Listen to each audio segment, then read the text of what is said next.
quorum being present, the Select Committee to investigate the January 6th attack on the United States Capitol will be in order.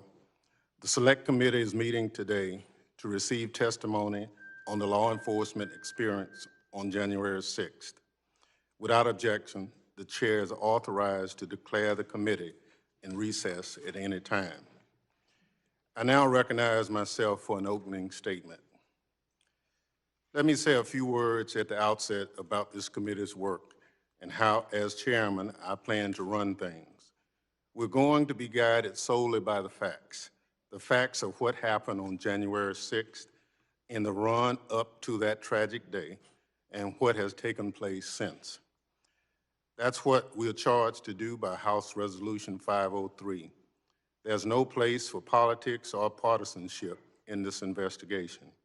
Our only charge is to follow the facts where they lead us. And while we have a lot to uncover, there are a few things we already know.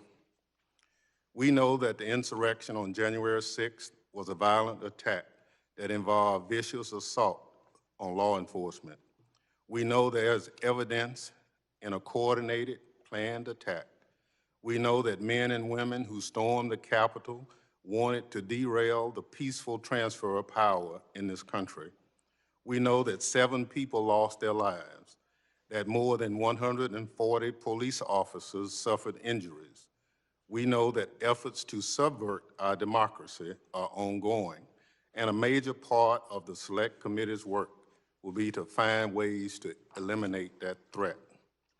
We also know that the rioters came dangerously close to succeeding. If not for the heroism of the United States Capitol Police and the Metropolitan Police Department, many more lives might have been lost, and the rioters could have accomplished what they set out to do, upend American democracy. It's an honor to have 4 of these heroes sitting before us today. We welcome them for appearing here, and more importantly, for your heroism on January 6th. You have the gratitude of this committee and this country. You held the line that day. I can't overstate what was on the line, our democracy. You held the line. We're going to revisit some of those moments today, and it won't be easy, but history will remember your names and your actions. And it's important to think about history as this committee starts its work, and as we hear from these courageous men and to get answers for the American people, because we need to understand our history if we want to understand the significance of what happened on January 6th and our role as members of the People's House. I'm talking about the peaceful transfer of power. 200 years ago, in 1801, the House of Representatives did one of its jobs laid out in the Constitution. After a deadlock in the Electoral College, this body cast 36 ballots and ultimately settled the contest for President of the United States. What followed was the first peaceful transfer of power in our country's history. We know that since then, our history has been far from perfect. We've been torn apart and brought back together. We've struggled across generations to make our country's great vision a reality for all Americans. We won victories and we've suffered failures. But the peaceful transfer of power has stood as the pillar of our democracy. It's one of those things we rely on, a safeguard that we hold close, because as heated and angry and divided as we may be, whatever victories we celebrate or upheavals we endure, we can rest easy knowing that when the moment comes, our system guarantees that one party will hand the reins to another if that's the will of the people. And while our institutions endured, and while Joe Biden is the legitimately elected president of the United States, a peaceful transfer of power didn't happen this year. It did not happen. Let that sink in. Think about it. A violent mob was pointed toward the Capitol and told to win a trial by combat. Some descended on this city with clear plans to disrupt our democracy. One rioter said that they weren't there to commit violence, but that, I'm quoting, "We are just there to overthrow the government." I want to repeat that. I urge everyone to listen to those words and think about what they mean. We were just there to overthrow the government. They marched on the Capitol with the clear intentions of stopping the certification of the election. And when they encountered the police sworn to keep us safe, they went on the attack with bear spray, knives, tasers, hockey sticks, even flagpoles fashioned in clubs with the American flag still attached. And those rioters breached the Capitol. They smashed windows, scaled walls, broke down doors, and invaded the halls of Congress. It was a scene of violence in the citadel of our democracy, not seen since 1814, when British soldiers sacked the building. They raced through the hallways chanting, "Hang Mike Pence, where's Nancy?" They stormed onto the Senate floor because they wanted to stop the Senate from certifying the election. The rioters tried to take over the House floor for the same reason. Thankfully, some astute young staff member had the presence of mind to grab the physical electoral ballots for safekeeping. These rioters were organized. They were ready for a fight, and they came close to succeeding. It's frightening to think about how close we were. A few inches of wood and glass.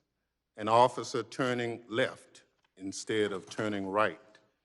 But just describing that attack doesn't come close to capturing what actually took place that day.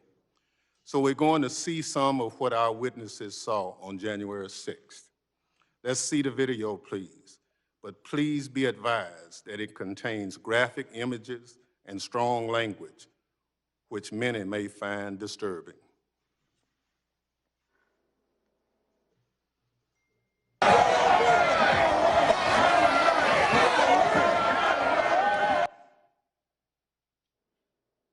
Hey, brother, we're boots on the ground here. We're moving on to Capitol now. I'll give you a boots on the ground update here in a few. Multiple Capitol entries!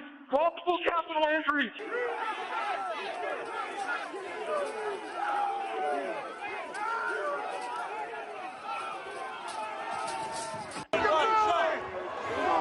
Take the building! Fuck you, police! The track, we are still taking metal, sharpened objects, missiles, to include bottles and rocks, and hand-thrown chemical-grade fireworks.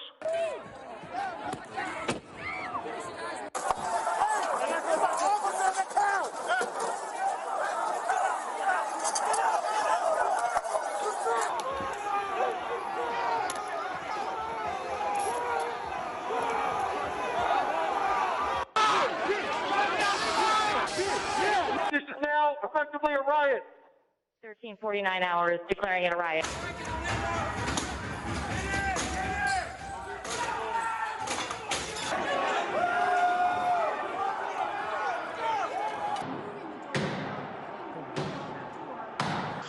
Okay, guys, apparently this tip of the spear has entered the Capitol building.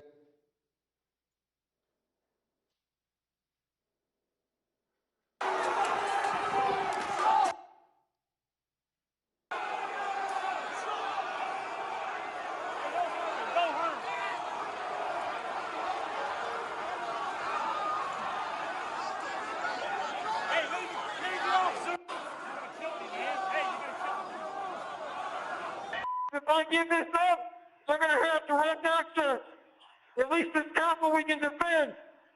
We got to hold what we have. Your pins off. Yeah.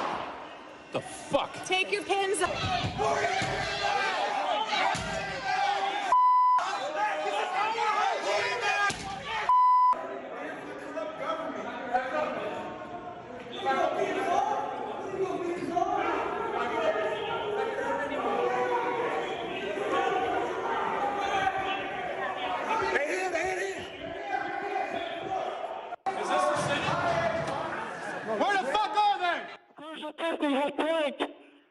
1033. I repeat, 1033, west front of the Capitol. We have been pranked and we've lost the lives.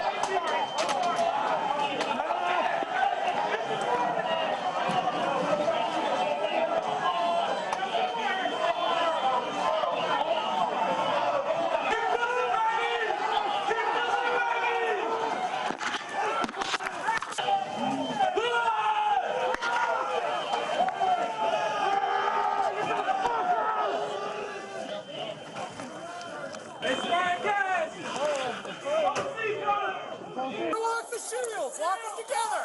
Lock them together! We need fresh patriots abroad! Jimmy, get him to the back! Get him to the back! Get him to the back! Let's get some fresh faces up front!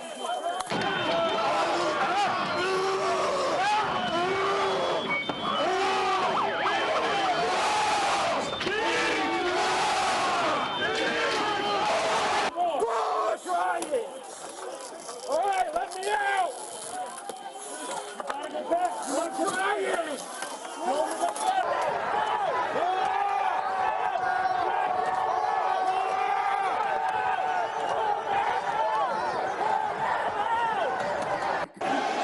Can I speak to Pelosi?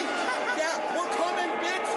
Oh, my kids, we're coming for you too, fucking traitor!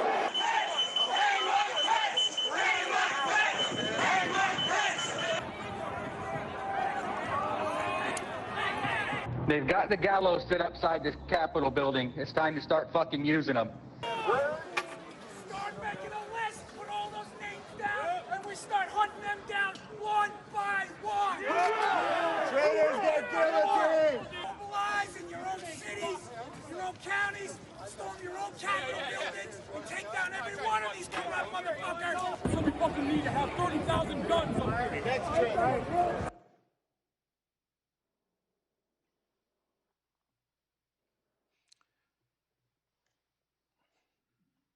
He'll be back, he warns us. It's just chilling. I thank God for our democracy and our republic withstood this assault. But that man's warning reminds us that this threat hasn't gone away. It looms over our democracy like a dark cloud. Some people are trying to deny what happened, to whitewash it, to turn the insurrectionists into martyrs. But the whole world saw the reality of what happened on January 6th. The hangman's gallows sitting out there on our nation's mall. The flag of that first failed and disgraced rebellion against our union being paraded through the Capitol. The hatred, the bigotry, the violence. And all of it for a vile, vile lie. Let's be clear. The rioters who tried to rob us of our democracy were propelled here by a lie. As chairman of this committee, I will not give that lie any fertile ground. We need to understand how and why the big lie festered. We need to know minute by minute how January 6th unfolded. We need to understand how the rotten lie behind January 6th has continued to spread and feed the forces that would undermine American democracy. And we need to figure out how to fix the damage. It won't be easy, but I have tremendous confidence in the colleagues sitting to my left and right. These are men and women of courage and character. We did not ask for this, but the House of Representatives did its job to give this country its first peaceful transfer of power, and we'll do our job now to make sure the peaceful transfer of power remains a pillar of our democracy. We cannot allow ourselves to be undone by liars and cheaters. This is the United States of America. My distinguished colleague from Wyoming, Ms. Cheney, is not the ranking member of this select committee, but because this investigation is bipartisan, it's important that we hear Republican voices as well. I now recognize Representative Cheney for an opening statement. Thank you very much, Chairman Thompson. Thank you to all my colleagues on this committee, and thank you to each of the witnesses appearing before us today. It is because of you. You held the line. You defended all of us. You defended the Capitol, and you defended the Constitution and our republic. And every American owes you our undying gratitude. Every American, I hope, will be able to hear your testimony today and will watch the videos. The videos show the unbelievable violence and the inexcusable and intolerable cruelty that you all faced, and people need to know the truth. I want to begin by reflecting briefly on the investigation that we're launching today. Every one of us here on the dais voted for and would have preferred that these matters be investigated by an independent, nonpartisan commission composed of 5 prominent Americans selected by each party and modeled on the 9/11 Commission. Although such a commission was opposed by my own leadership in the House, it overwhelmingly passed with the support of 35 Republican members. It was defeated by Republicans in the Senate, and that leaves us where we are today. We cannot leave the violence of January 6th and its causes uninvestigated. The American people deserve the full and open testimony of every person with knowledge of the planning and preparation for January 6th. We must know what happened here at the Capitol.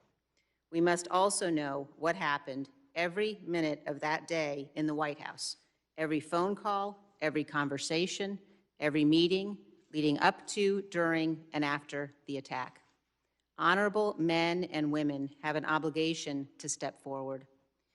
If those responsible are not held accountable, and if Congress does not act responsibly, this will remain a cancer on our constitutional republic, undermining the peaceful transfer of power at the heart of our democratic system. We will face the threat of more violence in the months to come and another January 6th every 4 years. I have been a conservative Republican since 1984, when I first voted for Ronald Reagan. I've disagreed sharply on policy and politics with almost every Democratic member of this committee. But in the end, we are one nation under God. The framers of our Constitution recognized the danger of the vicious factionalism of partisan politics. And they knew that our daily arguments could become so fierce that we might lose track of our most important obligation, to defend the rule of law and the freedom of all Americans. That is why our framers compelled each of us to swear a solemn oath to preserve and protect the Constitution. When a threat to our constitutional order arises, as it has here, we are obligated to rise above politics. This investigation must be nonpartisan. While we begin today by taking the public testimony of these 4 heroic men, we must also realize that the task of this committee will require persistence.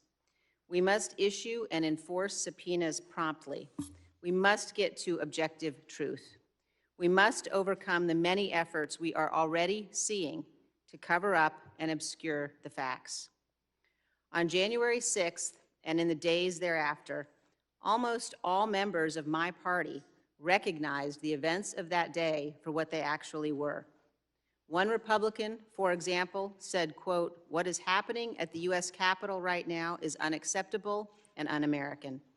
Those participating in lawlessness and violence must be arrested and prosecuted to the fullest extent of the law." No member of Congress should now attempt to defend the indefensible, obstruct this investigation, or whitewash what happened that day. We must act with honor and duty and in the interest of our nation.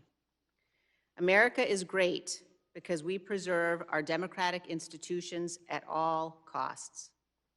Until January 6th, we were proof positive for the world that a nation conceived in liberty could long endure. But now January 6th threatens our most sacred legacy. The question for every one of us who serves in Congress, for every elected official across this great nation, indeed for every American, is this: will we adhere to the rule of law? Will we respect the rulings of our courts? Will we preserve the peaceful transition of power? Or will we be so blinded by partisanship that we throw away the miracle of America? Do we hate our political adversaries more than we love our country and revere our Constitution? I pray that that is not the case. I pray that we all remember our children are watching as we carry out this solemn and sacred duty entrusted to us. Our children will know who stood for truth, and they will inherit the nation we hand to them, a republic if we can keep it. Thank you, Mr. Chairman. I yield back.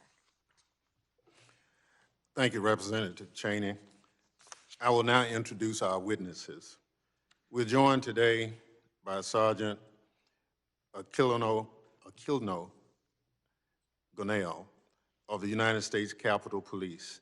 He's a 15-year veteran of the Capitol Police. He's assigned to a first responder unit in the United States Capitol Police's Uniformed Services Bureau. Before joining the Capitol Police, Sergeant Gonell served as 8 years in the United States Army and spent 545 days in Iraq, where his base was under constant mortar, rocket, and indirect fire by insurgents. He has received multiple awards and commendations for his military service. We're also joined by Officer Michael Fanone of the Metropolitan Police Department in Washington, D.C. Officer Fanone began his law enforcement career with the United States Capitol Police shortly after the terrorist attack of 9/11. For nearly 20 years, Officer Fanone has served the citizens of the District of Columbia in special units focusing on narcotics investigation and violent criminals. Officer Daniel Hodges is a member of the Civil Disturbance Unit 42 in the D.C. Metropolitan Police Department, where his responsibilities include riot response. Prior to his service on the Metropolitan Police Department, he served 6 years in the 116th Infantry Regiment, 3rd Battalion, as an indirect fire infantryman. U.S. Capitol Police Officer Harry Dunn is a 13-year veteran of the United States Capitol Police and a member of its first responder unit. His responsibilities include ensuring the integrity of the perimeter around the Capitol building.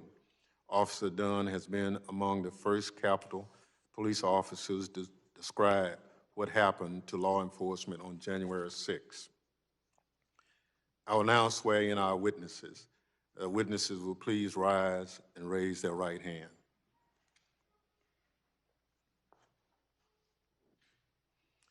Do you swear or affirm that the testimony you are about to give is the truth, the whole truth, and nothing but the truth, so help you God? Thank you. You may be seated. Let the record reflect the witnesses answered in the affirmative. Without objection, the witness's full statement will be included in the record. I now recognize Sergeant Gonell to summarize his testimony. Good morning, everybody. Morning. Chairman Thompson, members of the Select Committee, thank you for the opportunity to testify regarding the attack on the U.S. Capitol on January 6, 2021.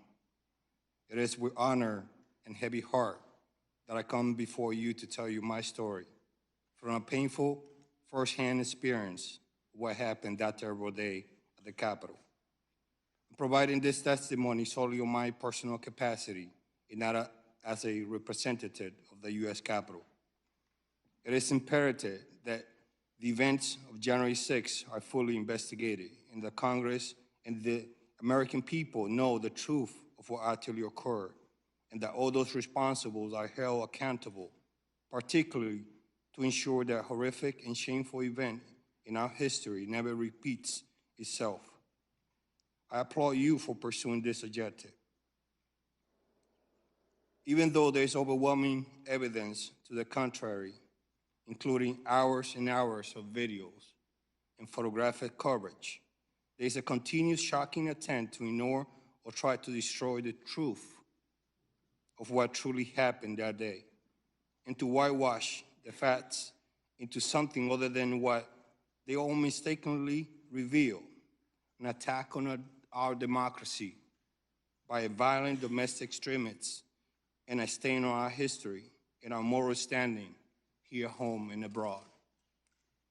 As a child in the Dominican Republic, I look up to the United States as the land of opportunity and a place to better myself. And from that moment I landed at JFK in 1992, I have tried to pursue that goal. Thankfully, I achieved that goal on many levels. I was the first in my family to graduate college, join the Army, and become a police officer. On July 23rd, 1999, the day before my 24th birthday, I raised my hand and swore to protect the Constitution of the United States. Because this country gave me an opportunity to become anything that I wanted. At that time, I already started basic training with the Army Reserves. In fact, I raised my hand several times in ceremonies to pledge my commitment to defend and protect the Constitution of the United States. When I joined the Army Reserves, when I was promoted to Sergeant War in the Army,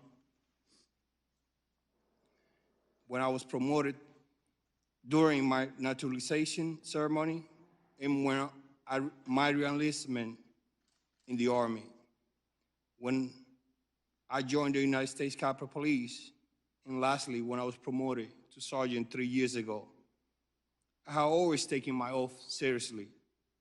On January 6, 2021, I fulfilled my oath once more, this time to defend the United States Capitol and members of Congress carrying out their constitutional duties to verify the results of the November 2020 presidential election.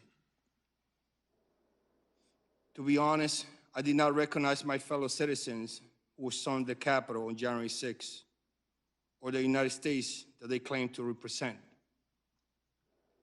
When I was 25 years old and then a sergeant in the Army, I had deployed to Iraq for Operation Iraqi Freedom. From time to time, I volunteered to travel on IED-infested roads to conduct supply missions for U.S. and allied forces and local Iraqi population as well. But on January 6, for the first time, I was more afraid to work at the Capitol than my entire deployment to Iraq. In Iraq, we expected armed violence because we were in a war zone, but nothing my experience in the Army or as a law enforcement officer prepared me for what we confronted on January 6. The verbal assaults and disrespect we endured from the rioters were bad enough. I was falsely accused of betraying my oath, of choosing my paycheck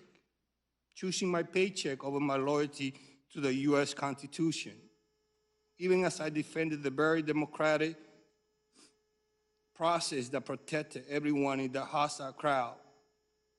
While I was at the Lower West Terrace at the Capitol, working with my fellow officers to prevent the breach and restore order, the rioters called me a traitor, a disgrace, and shouted that I, an Army veteran and a police officer, should be executed. Some of the rioters had the audacity to tell me there was nothing personal, that they would go through me, through us, police officers, to achieve their goal, as they were breaking metal barriers to use as a weapon against us. Or they use more menacing language. If you shoot us, we all have weapons, we will shoot back. Or we'll get our guns, we outnumber you. They said, join us. I heard specific threats to the lives of Speaker Nancy Pelosi and then also Vice President Mike Pence. But the physical violence we experienced was horrific and devastating. My fellow officers and I were punched, kicked, shoved, sprayed with chemical irritants, and even blinded with eye-damaging lasers by a violent mob, apparently who apparently saw us, law enforcement officers, dedicated to ironically protecting them as U.S. citizens, as an impediment to their attempted insurrection. The mob brought weapons to try to accomplish their insurrectionist objectives and use them against us. These weapons include as well as bear spray and pepper spray. Some of the rioters wore tactical gear, including bulletproof vests and gas masks. The rioter also forcibly took out batons and shields to use them against us. I was particularly shocked at seeing the insurrectionists violently attack us with the very American flag that they claim to sought to protect. Based on the coordinated tactics we observed and verbal commands we heard, it appears that many of these attackers had law enforcement or military experience. The rioters were vicious and relentless. We found ourselves in a violent battle, desperate to attempt to prevent the breach of the Capitol by the entrance near the inauguration stage. Metropolitan police officers were being pulled into the crowd. We have one right here, right next to me.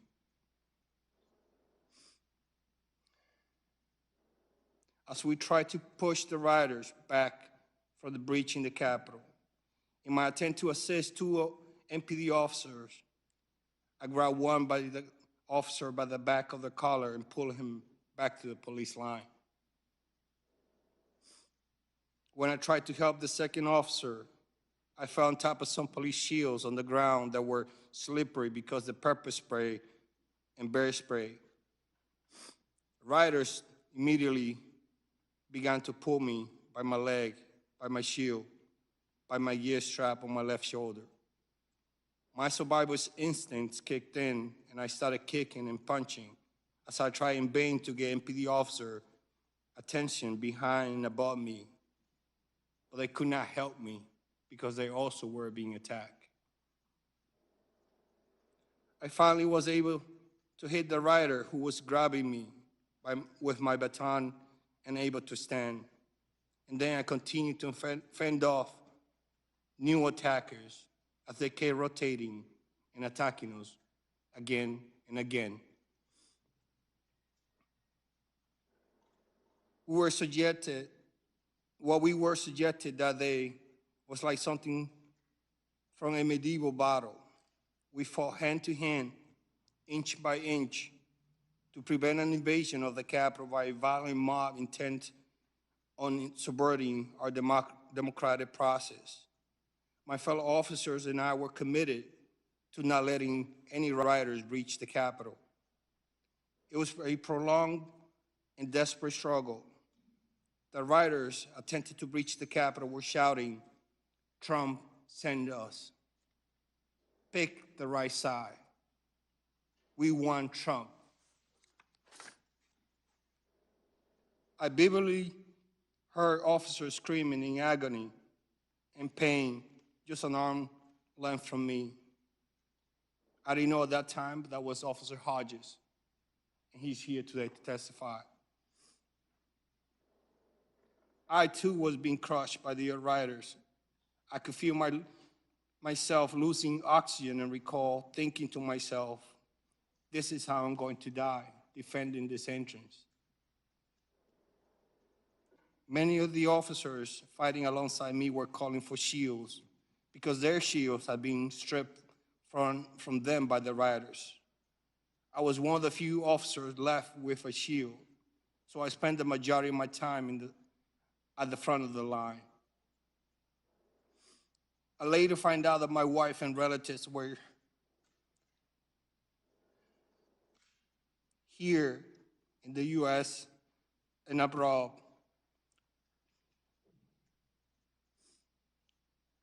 Were frantically calling and texting me from 2 p.m. onward because they were watching the turmoil on television. It was now until 4:26 p.m. after giving CPR to one of the rioters who breached the Capitol in an effort to save her life that I finally had a chance to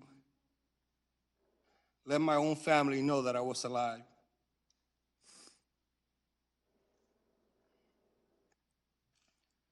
After order has been restored at the Capitol, in many hours, I arrived at home at nearly 4 a.m. on January 7th. I had to push my wife away from me because she wanted to hug me.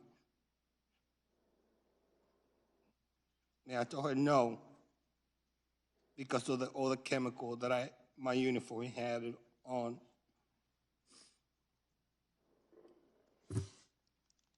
Sorry.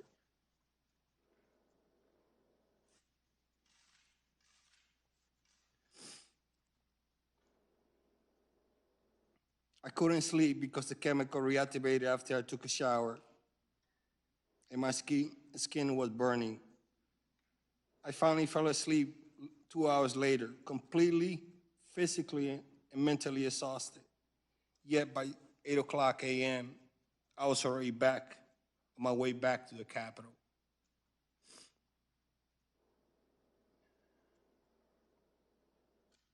And I continued to work for 15 consecutive days until after the inauguration.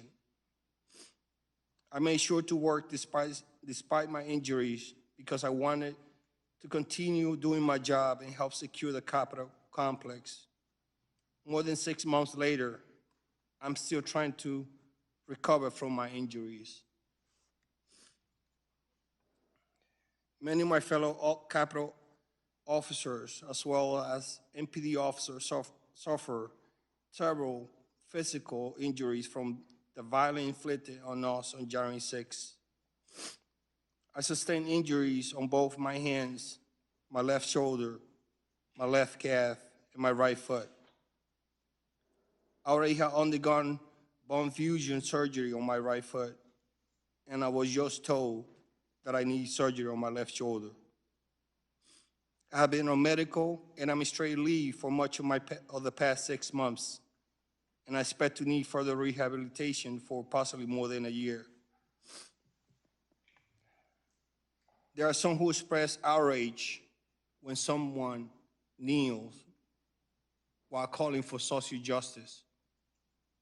Where are those same people expressing the outrage to condemn the violence attack on law enforcement, the Capitol, and our American democracy?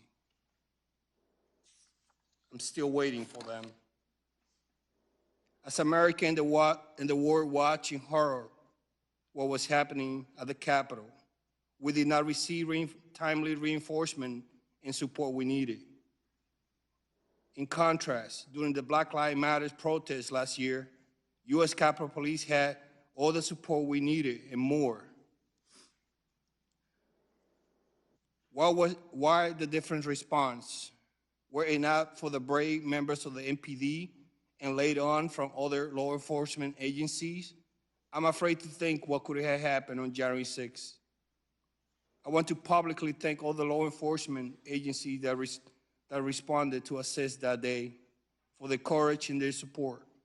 I especially want to thank those Capitol Police officers who responded on their own from home after working midnight shift. Despite being outnumbered, we did our job. Every member of the House of Representatives, senators, and staff member made it home. Sadly, as a result of that day, we lost officers, some really good officers. But we held the line to protect our democratic process because the alternative would have been a disaster. We are not asking for medals or recognition. We simply want justice and accountability. For most people, January 6th happened for a few hours. But for those of us who were in the thick of it, it has not ended. That day continued to be a constant trauma for us literally every day, whether because of our physical or emotional injuries or both. While it has not received much attention, sadly, many of my colleagues have quietly resigned from the Capitol because of that day. I'm also regularly called by law enforcement officials and prosecutors to help identify from photographs and videos the rioters. And to be honest, physical therapy is painful and hard. I could have lost my life that day, not once, but many times. But as soon as I recover from my injuries, I will continue forward and proudly serve my country in the U.S. Capitol Police. As an immigrant to the United States, I'm especially proud to have defended the U.S. Constitution and our democracy on January 6th. I hope that everyone in the position of authority in our country has the courage and conviction to do their part by investigating what happened on that terrible day and why. This investigation is essential to our democracy, and I'm deeply grateful to you for undertaking it. I'm happy to assist as I can and answer any question you may have to the best of my ability. Thank you. Thank you very much for your riveting testimony, Sergeant Gunnell. I now recognize Officer Fanone to summarize his testimony.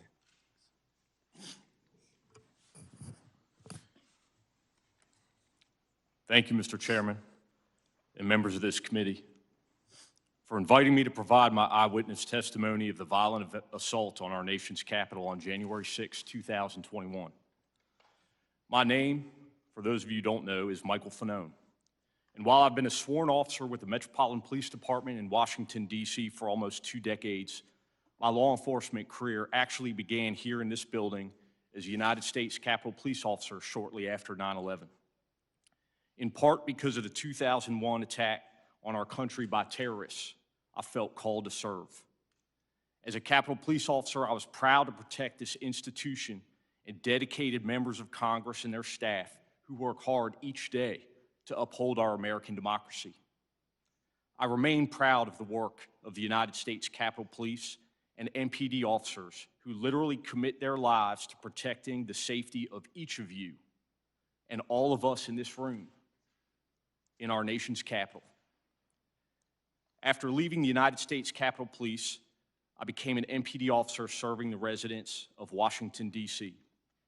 I have spent the majority of my nearly 20 years as a Metropolitan Police officer working in special mission units whose responsibilities include the investigation and arrest of narcotics traffickers and violent criminals. I've worked both as an undercover officer and a lead case officer in many of these investigations. In this line of work, it probably won't shock you to know that I've dealt with some dicey situations. I thought I had seen it all, many times over. Yet what I witnessed and experienced on January 6, 2021 was unlike anything I had ever seen, anything I had ever experienced or could have imagined in my country. On that day, I participated in the defense of the United States Capitol from an armed mob of thousands determined to get inside, because I was among the vastly outnumbered group of law enforcement officers protecting the Capitol and the people inside it. I was grabbed, beaten, tased, all while being called a traitor to my country. I was at risk of being stripped of and killed with my own firearm, as I heard chants of "kill him with his own gun." I could still hear those words in my head today. Although I regularly deal with risky situations on the job, nowhere in my wildest imagination did I ever expect to be in that situation or sitting here before you talking about it. That experience and its aftermath were something that not even my extensive law enforcement training could prepare me for. I was just one of hundreds of local police who lined up to protect Congress, even though I had not been assigned to do that. Some had asked why we ran to help when we didn't have to. I did that because I simply could not ignore what was happening. Like many other officers, I could not ignore the numerous calls for help coming from the Capitol complex. I'm a plainclothes officer assigned to the 1st District's crime suppression team. But for the first time in nearly a decade, I put on my uniform. When my partner, Jimmy Albright, and I arrived at the Capitol around 3 that afternoon, it was like it was unlike any scene I had ever witnessed. Jimmy parked our police vehicle near the intersection of South Capitol Street and D Street in Southeast, and we walked to the Capitol, from there passing the Longworth House Office building. It was eerily quiet, and the sidewalks, usually filled with pedestrians, were empty. As we made our way to Independence Avenue, I could see dozens of empty police vehicles that filled the street, police barricades which had been abandoned, and hundreds of angry protesters, many of whom taunted us as we walked towards the Capitol building. Jimmy and I immediately began to search for an area where we could be of most assistance. We made our way through a door on the south side of the Capitol, walking then to the crypt and finally down to the lower West Terrace tunnel. It was there that I observed a police commander struggling to breathe as he dealt with the effects of CS gas that lingered in the air. Then I watched him collect himself, straighten his cap and trench coat adorned with its silver eagles, and return to the line. That commander was Ramey Kyle of the Metropolitan Police Department, and those images are etched into my memory, never to be forgotten. In the midst of that intense and chaotic scene, Commander Kyle remained cool, calm, and collected as he gave commands to his officers. "Hold the line," he shouted over the roar. Of course, that day, the line was the seat of our American government. Despite the confusion and stress of the situation, observing Ray's leadership, protecting a place I cared so much about, was the most inspirational moment of my life. The bravery he and others showed that day are the best examples of duty, honor, and service. Each of us who carries a badge should bring those core values to our work every day. The fighting in the lower West Terrace tunnel was nothing short of brutal.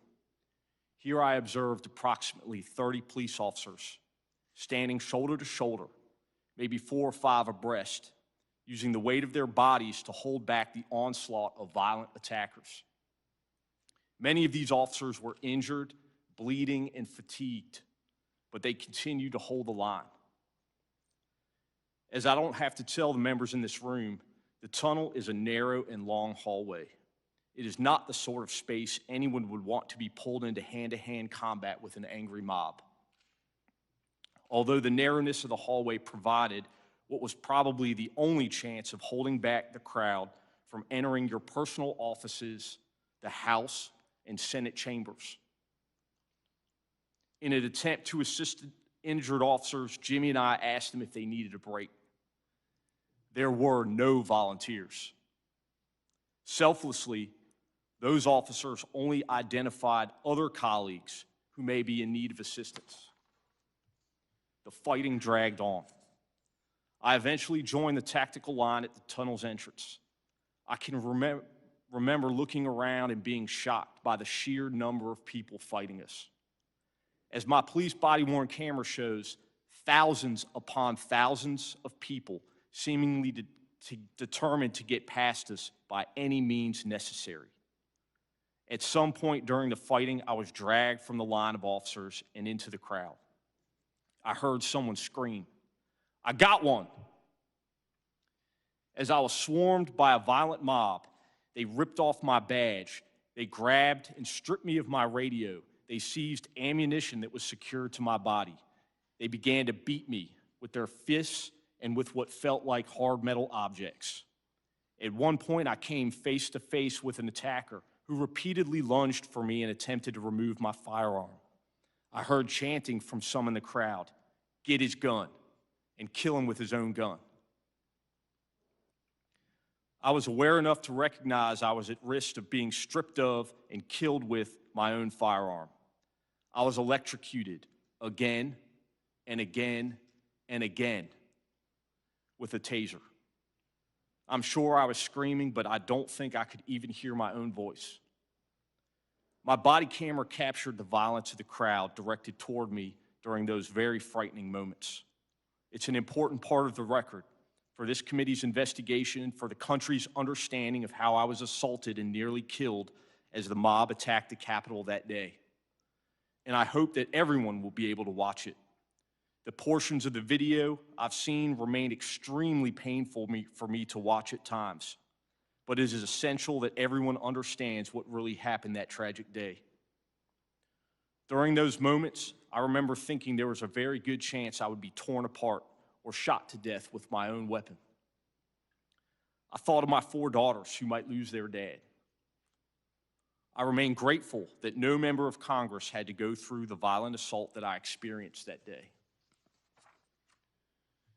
During the assault, I thought about using my firearm on my attackers, but I knew that if I did, I would be quickly overwhelmed.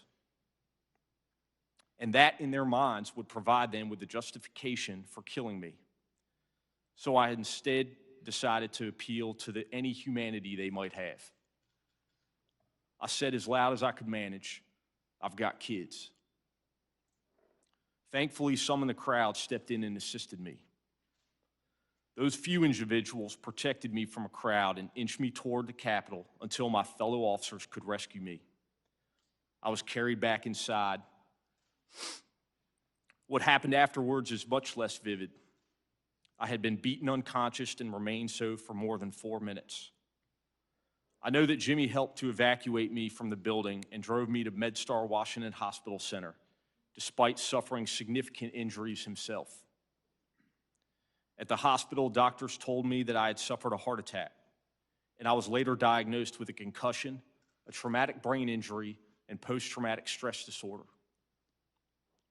As my physical injuries gradually subsided and the adrenaline that had stayed with me for weeks waned, I've been left with the psychological trauma and the emotional anxiety of having survived such a horrific event. And my children continue to deal with the trauma of nearly losing their dad that day. What makes the struggle harder and more painful is to know so many of my fellow citizens, including so many of the people I put my life at risk to defend, are downplaying or outright denying what happened. I feel like I went to hell and back to protect them and the people in this room. But too many are now telling me that hell doesn't exist, or that hell actually wasn't that bad. The indifference shown to my colleagues is disgraceful. My law enforcement career prepared me to cope with some of the aspects of this experience. Being an officer, you know your life is at risk whenever you walk out the door, even if you don't expect otherwise law-abiding citizens to take up arms against you. But nothing, truly nothing, has prepared me to address those elected members of our government who continue to deny the events of that day, and in doing so, betray their oath of office. Those very members whose lives, offices, staff members I was fighting so desperately to defend. I agreed to speak here today and have talked publicly about what happened because I don't think our response to the insurrection should have anything to do with political parties. I know that what my partner Jimmy and I suited up for on January 6th didn't have anything to do with political parties or about politics or what political party any of you public servants belong to. I've worked in this city for 2 decades, and I've never cared about those things, no matter who was in office. All I've ever cared about is protecting you and the public, so you can do your job in service to this country and for those whom you represent. I appreciate your time and attention. I look forward to the committee's investigation, and I am hopeful with your commitment,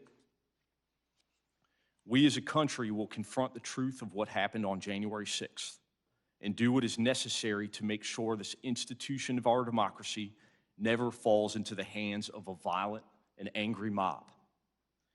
We must also recognize the officers who responded that day, many unsolicited, and their countless acts of bravery and selflessness.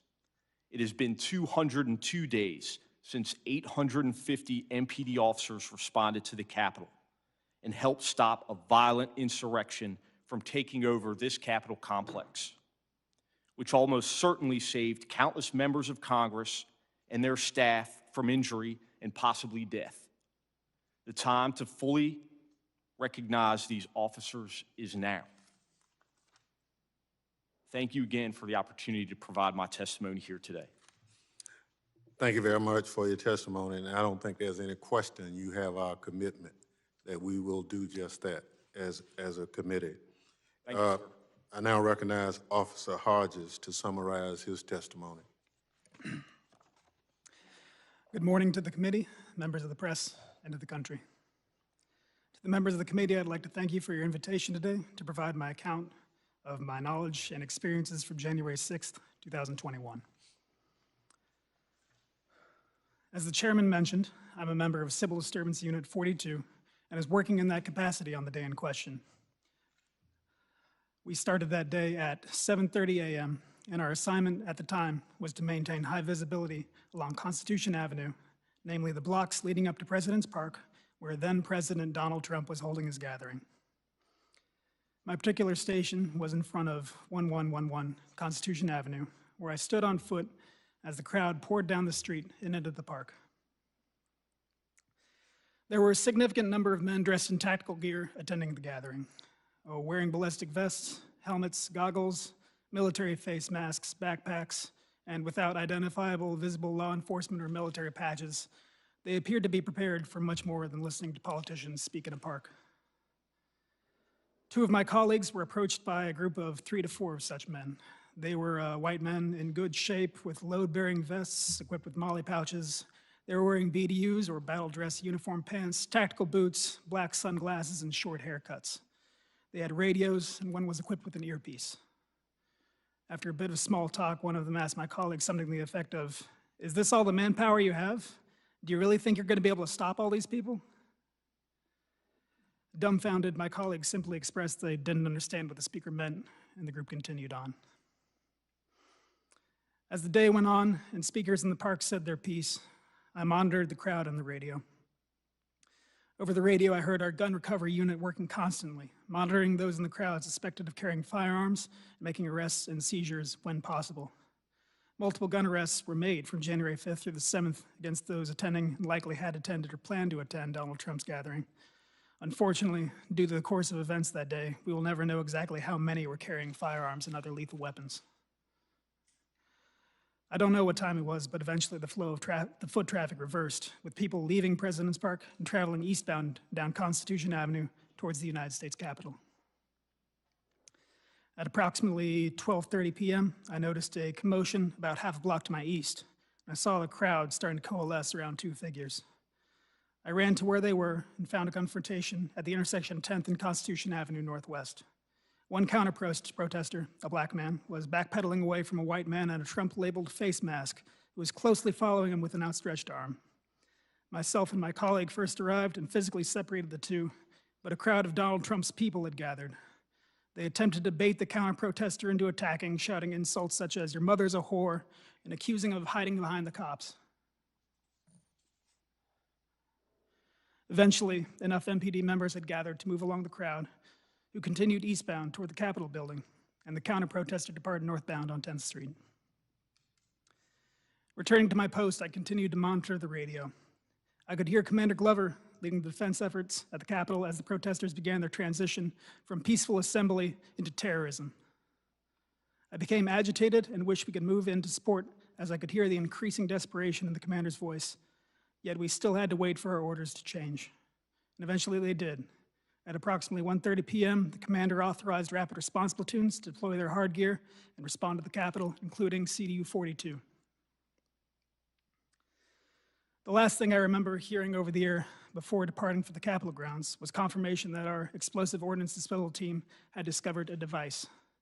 Given which unit was being associated with the device, I immediately realized MPD had discovered a bomb of some type near the Capitol. This thought was never far from my mind for the rest of the day. We ran back to our vans and got on our hard gear as quickly as we could. Navigating alternate routes to avoid the foot traffic, we drove as close as we could to the Capitol, disembarking at the northwest side of the Capitol grounds. We gave our gear a final check and marched towards the West Terrace. The crowd was thinner the further out from the Capitol you were. So as we marched, the resistance that we initially met was verbal. A man sarcastically yelled, "Here come the boys in blue, so brave." Another called on us to remember your oath. There was plenty of booing. A woman called us stormtroopers. Another woman, who was part of the mob of terrorists laying siege to the Capitol of the United States, shouted traitors. More found appeal in this label and shouted traitors at us as we passed. One man attempted to turn it into a duosyllabic chant. We continued to march. We had been marching in two columns, but as we got closer to the West Terrace, the crowd became so dense that in order to progress, we marched single file with our hands on the shoulders of the man in front of us in order to avoid separation. However, as we came close to the terrace, our line was divided and we came under attack. A man attempted to rip the baton from my hands, and we wrestled for control. I retained my weapon after I pushed him back. He yelled at me, "You're on the wrong team." Cut off from our leadership, which was at the front of our formation, we huddled up and assessed the threats surrounding us. One man tried and failed to build a rapport with me, shouting, "Are you my brother?" Another takes a different tack, shouting, "You will die on your knees." I was at the front of our group and determined we had to push our way through the crowd in order to join the defense proper. So I began shouting, "Make way," as I forged ahead, hoping that I'm clearing a path for others behind me to follow. However, as I looked back, I saw that the rest of the group came under attack and were unable to follow. The crowd attempted to physically bar the rest of the platoon from following. I backtracked and started pulling the terrorists off my team from their backpacks and their collars. Around this time, one of the terrorists who had scaled the scaffolding that adorned the Capitol at the time threw something heavy down at me and struck me in the head, disorienting me. I suspect this resulted in the likely concussion I dealt with in the weeks after. Another man attempted to disarm me of my baton, and again, we wrestled for control. He kicked me in my chest as we went to the ground. I was able to retain my baton again, but I ended up on my hands and knees and blind. The medical mask I was wearing at the time to protect myself from the coronavirus was pulled up over my eyes so I couldn't see. I braced myself against the impact of their blows and feared the worst. Thankfully, my platoon had repelled their own attackers and got me back on my feet. The crowd started chanting "USA" at us, and we struck out again for the West Terrace. I led the charge through the midst of crowd control munitions, explosions, and smoke engulfing the area. Terrorists were breaking apart the metal fencing and bike racks into individual pieces, presumably to use as weapons. Thankfully, we made it to the secondary defense line on the West Terrace that MPD and Capitol Police were managing to hold. The rest of my platoon got behind the line, and we could take stock of the situation. I realized that back during the previous assault, someone had stolen my radio. From that point on, I was in the dark as to our current status, when reinforcements would arrive. Terrorists were scaling the scaffolding on both our sides, the tower that was in front of us, and attempting to breach the waist-high metal fencing that was the only barrier we had aside from ourselves. The sea of people was punctuated throughout by flags, mostly variations of American flags and Trump flags. There was Gadsden flags. It was clear the terrorists perceived themselves to be Christians. I saw the Christian flag directly to my front. Another read, "Jesus is my savior, Trump is my president." Another, "Jesus is king." One flag read, "Don't give up the ship." Another had crossed rifles beneath the skull, emblazoned with the pattern of the American flag. To my perpetual confusion, I saw the thin blue line flag, a symbol of support for law enforcement, more than once being carried by the terrorists as they ignored our commands and continued to assault us.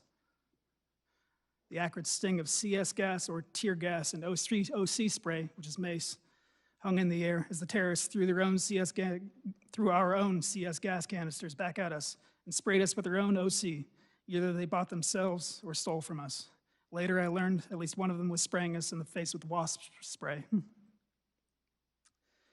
The terrorists alternated between attempting to break our defenses and shouting at or attempting to convert us. Men alleging to be veterans told us how they had fought for this country and were fighting for it again. One man tried to start a chant of 4 more years.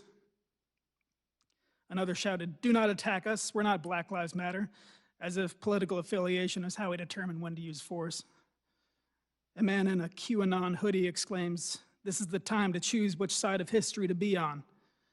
A man whose shirt read, "God, Guns, and Trump" stood behind him, silently holding a Trump flag. A new man came to the front and fixated on me, continually berating me, telling me to take off my gear and give it to him, to show solidarity with we the people, or we're going to run over you. His voice cracked with the strain and the volume of his threats. He continued, "Do you think your little pea-shooter guns are going to stop this crowd? No, we're going in that building." Eventually, there was a surge in the crowd. The fence buckled and broke apart, and we were unable to hold the line. A chaotic melee ensued. Terrorists pushed through the line and engaged us in hand-to-hand combat. Several attempted to knock me over and steal my baton. One latched onto my face and got his thumb in my right eye, attempting to gouge it out. I cried out in pain and managed to shake him off.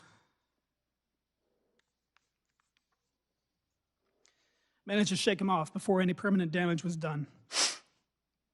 I couldn't fully engage anyone.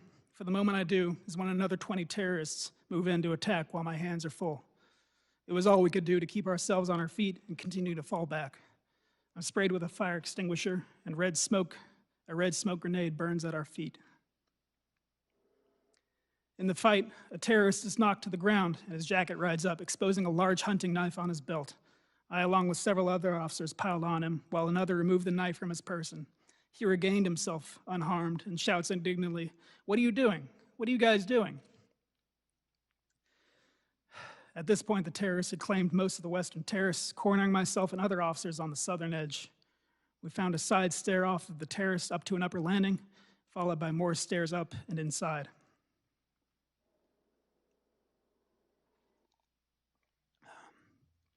Inside the Capitol building, officers walked through the halls briefly until they found a place to sit, decontaminate their faces of OC and CS, and take a quick breather. I followed suit. Someone had managed to find a package of water bottles and was passing them out. I washed off my face as best I could, rinsed out my mouth, and drank the rest. I took the opportunity of relative safety to don my gas mask. Not long afterward, I heard someone calling for officers to move to assist. I steeled myself for another round and descended a stairway into a long hallway filled with smoke and screams. The Capitol building is labyrinthine, but judging from the sound of intense combat, I could tell this hallway led outside to where the terrorists had forced our retreat. Officers were stacked deep, but every so often one would fall back from the front line, nursing an injury or struggling to breathe, and those who remained would take a step forward. It was a battle of inches, with one side pushing the other a few, and then the other side regaining their ground. At the time, I, and I suspect many others in the hallway, did not know that the terrorists had gained entry into the building by breaking in doors and windows elsewhere, so we believed ours to be the last line of defense before the terrorists had true access to the building and to potentially our elected representatives. Eventually, it was my turn in the meat grinder that was the front line. The terrorists had a wall of shields that they had stolen from officers, as well as stolen batons, what other armaments they brought. Even during this intense contest of wills, they tried to convert us to their cult. One man shouted, "We all just want to make our voices heard, and I think you feel the same. I really think you feel the same." All while another man attempts to batter us with a stolen shield. Another man, like many others, didn't seem to appreciate that this wasn't a game. He fought his way across the lawn, up the steps, through the western terrace, all the OC and CS gas, and at the front line of this final threshold was asking us to hold on because he has asthma. The two sides were at a stalemate at a metal door frame that sat in the middle of the hallway. At the front line, I inserted myself so the frame was at my back in an effort to give myself something to brace against and provide additional strength when pushing forward. Unfortunately, soon after I secured this position, the momentum shifted and we lost the ground that got me there.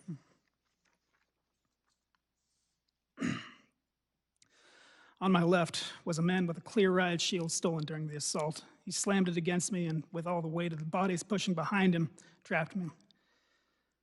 My arms were pinned and effectively useless, trapped against either the shield on my left or the door frame on my right. With my posture granting me no functional strength or freedom of movement, I was effectively defenseless and gradually sustaining injury from the increasing pressure of the mob. Directly in front of me, a man seized the opportunity of my vulnerability. He grabbed the front of my gas mask and used it to beat my head against the door. He switched to pulling it off my head, the straps stretching against my skull and straining my neck. He never uttered any words I recognized, but opted instead for guttural screams. I remember him foaming at the mouth. He also put his cell phone in his mouth so that he had both hands free to assault me. Eventually, he succeeded in stripping away my gas mask, and a new rush of exposure to CS and OC spray hit me. The mob of terrorists were coordinating their efforts now, shouting, "Heave! Ho!" as they synchronized, pushing their weight forward, crushing me further against the metal door frame. The man in front of me grabbed my baton that I still held in my hands, and in my current state, I was unable to retain my weapon. He bashed me in the head and face with it, rupturing my lip and adding additional injury to my skull. At this point, I knew I couldn't sustain much more damage and remain upright. At best, I would collapse and be a liability to my colleagues. At worst, be dragged out into the crowd and lynched.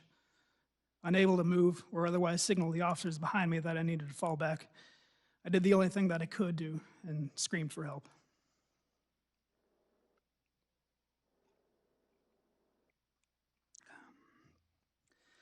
Thankfully, my voice was heard over the cacophony of yells and the blaring alarm. The officer closest to me was able to extricate me from my position, and another helped me fall back to the building again. I had found some more water and decontaminated my face as best I could. I don't know how long I waited in the halls for, but soon after I got back on my feet and went to where the fight was again.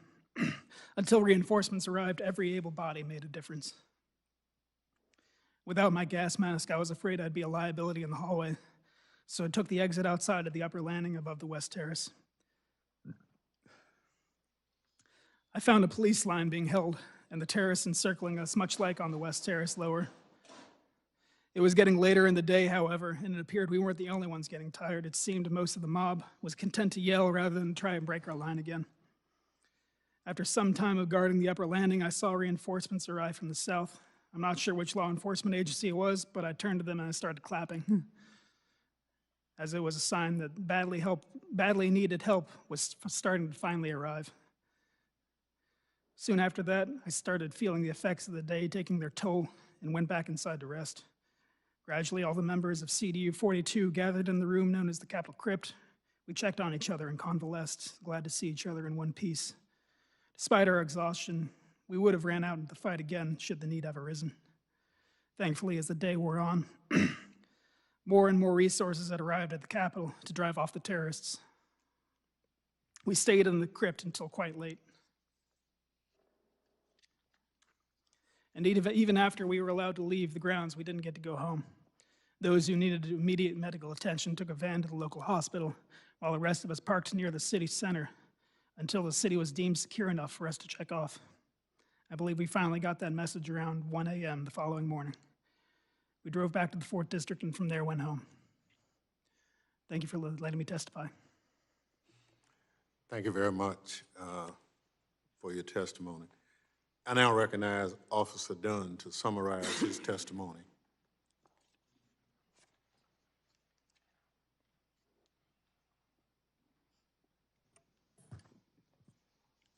Chairman Thompson, members of the Select Committee, thank you for the opportunity today to give my account regarding the events of January 6, 2021, from my firsthand experience as a Capitol Police officer directly involved in those events and still hurting from what happened that day. I'm providing this testimony solely in my personal capacity and not as a representative of the United States Capitol Police. Before I begin,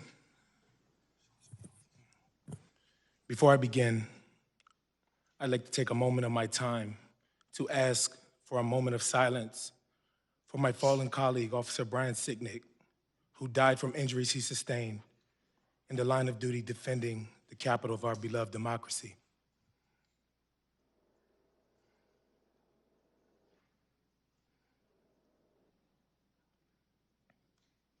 Thank you.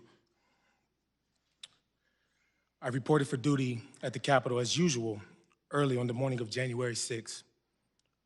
We understood that the vote to certify President Biden's election would be taking place that day, and protests might occur outside the Capitol.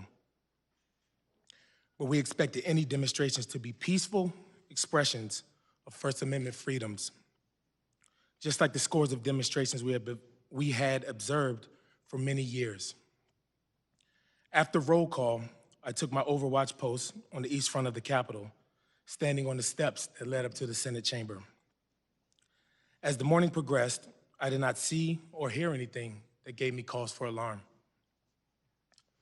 But around 10:56 a.m., I received a text message from a friend forwarding a screenshot of what appeared to be the potential plan of action, very different from a peaceful demonstration. The screenshot bore the caption, January 6th, Rally Point, Lincoln Park, and said the objective was the Capitol. It said, amongst other things, that Trump has given us marching orders and to keep your guns hidden. It urged people to bring your trauma kits and gas masks, to link up early in the day in 6 to 12-man teams. It indicated there would be time to arm up. Seeing that message caused me concern. To be sure, looking back now, it seemed to foreshadow what happened later. At the time, though, we had not received any threat warnings from our chain of command. I had no independent reason to believe that violence was headed our way. As the morning progressed and the crowd of protesters began to swell on the east side of the Capitol, many displaying Trump flags, the crowd was chanting slogans like, "Stop the steal," and "We want Trump." But the demonstration was still being conducted in a peaceful manner. Early that afternoon, Capitol Police Dispatch advised all units over the radio that we had an active 10100 at the Republican National Committee nearby. 10100 is police code for a suspicious package, such as a potential bomb. That radio dispatch got my attention, and I started to get more nervous and worried, especially because the crowds on the east front of the Capitol were continuing to grow. Around the same time, I started receiving reports on the radio about large crowd movements around the Capitol, coming from the direction of the ellipse to both the west and east fronts of the Capitol. Then I heard urgent radio calls for additional officers to respond to the west side, and an exclamation, a desperate voice, that demonstrators on the west side had breached the fence. Now it was obvious that there was a direct threat to the Capitol. I quickly put on a steel chest plate, which weighs approximately 20 pounds, and carrying my M4 rifle, sprinted around the north side of the Capitol to the West Terrace and the railing of the inaugural stage, where I had a broad view of what was going on. I was stunned by what I saw. In what seemed like a sea of people, Capitol police officers and Metropolitan Police Officers, MPD, were engaged in desperate hand-to-hand fighting with rioters across the West Lawn. Until then, I had never seen anyone physically assault Capitol Police or MPD, let alone witness mass assaults being perpetrated on law enforcement officers. I witnessed the rioters using all kinds of weapons against officers, including flagpoles, metal bike racks that they had torn apart, and various kinds of projectiles. Officers were being bloodied in the fighting. Many were screaming, and many were blinded and coughing from chemical irritants being sprayed in their faces. I gave decontamination aid to as many officers as I could, flushing their eyes with water to dilute the chemical irritants. Soon thereafter, I heard, "Attention all units, the Capitol has been breached," and that rioters were in various places inside the building. At that point, I rushed into the Capitol with another officer, going first to the basement on the Senate side, where I'd heard an MPD officer needed a defibrillator. After returning outside to the West Terrace to assist officers, I went back into the Capitol and up the stairs towards the crypt. There I saw rioters who had invaded the Capitol carrying a Confederate flag, a red MAGA flag, and a Don't Tread on Me flag. I decided to stand my ground there to prevent any rioters from heading down the stairs to the Lower West Terrace entrance, because that's where officers were getting decontamination aid and were particularly vulnerable. At the top of the stairs, I confronted a group of insurrectionists, warning them do not go down those steps. One of them shouted, "Keep moving, patriots." Another displayed what looked like a law enforcement badge and told me, "We're doing this for you." One of the invaders approached me like he was going to try to get past me and head down the stairs. I hit him, knocking him down.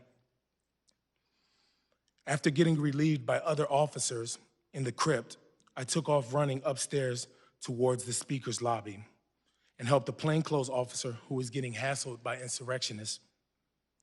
Some of them were dressed like members of a militia group, wearing tactical vests, cargo pants, and body armor.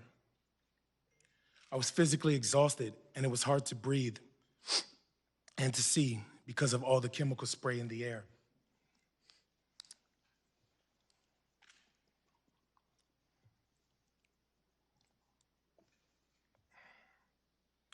More and more insurrectionists were pouring into the area by the speaker's lobby near the rotunda, and some wearing MAGA hats and shirts that said Trump 2020. I told them to just leave the Capitol, and in response they yelled, "No, man, this is our house. President Trump invited us here.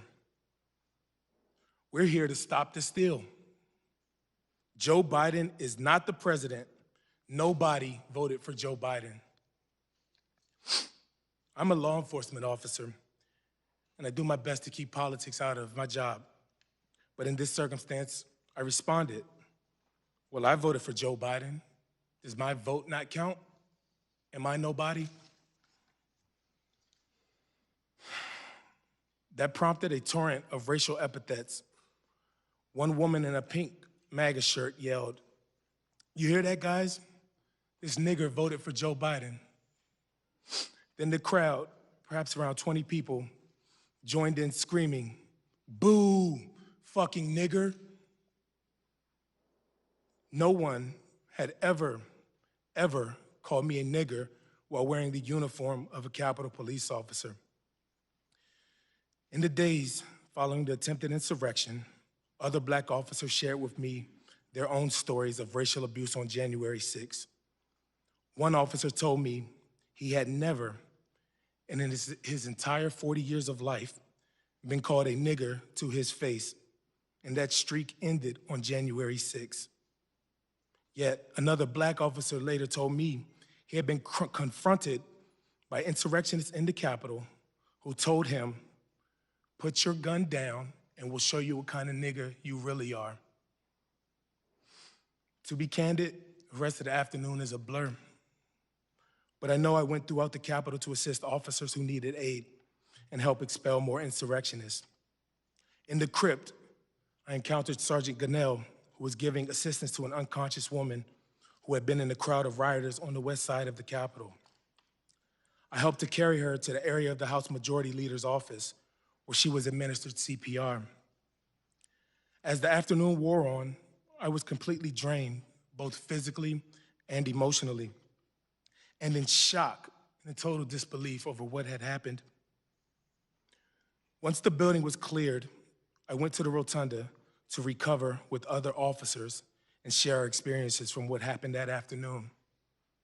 Representative Rodney Davis was there offering support to officers, and when he and I saw each other, he came over and he gave me a big hug. I sat down on a bench in the rotunda with a friend of mine who was also a Black Capitol Police officer and told him about the racial slurs I endured. I became very emotional and began yelling, "How the blank could something like this happen? Is this America?" I began sobbing. Officers came over to console me.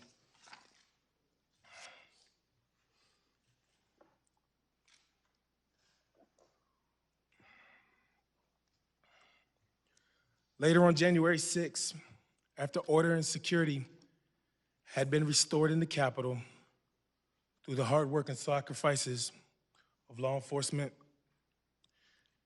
members took the floor of the House to speak out about what had happened that day. Among them was House Minority Leader Kevin McCarthy, who, along with my fellow officers, I had protected that day and will protect today and tomorrow. I had protected that day and will protect today and tomorrow. And the minority leader, to his great credit, said the following to the House: the violence, destruction, and chaos we saw earlier was unacceptable, undemocratic, and un-American. It was the saddest day I've ever had serving in this institution, end quote.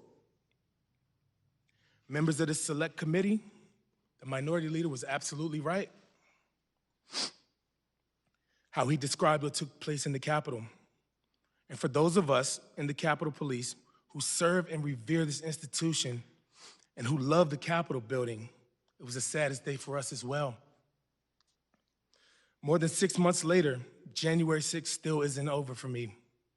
I've had to avail myself of multiple counseling sessions from the Capitol Police Employee Assistance Program, and I'm now receiving private counseling therapy for the persistent emotional trauma of that day. I've also participated in many peer support programs with fellow law enforcement officers from around the United States. I know so many other officers continue to hurt, both physically and emotionally. I want to take this moment to speak to my fellow officers about the emotions they are continuing to experience from the events of January 6th. There's absolutely nothing wrong with seeking professional counseling.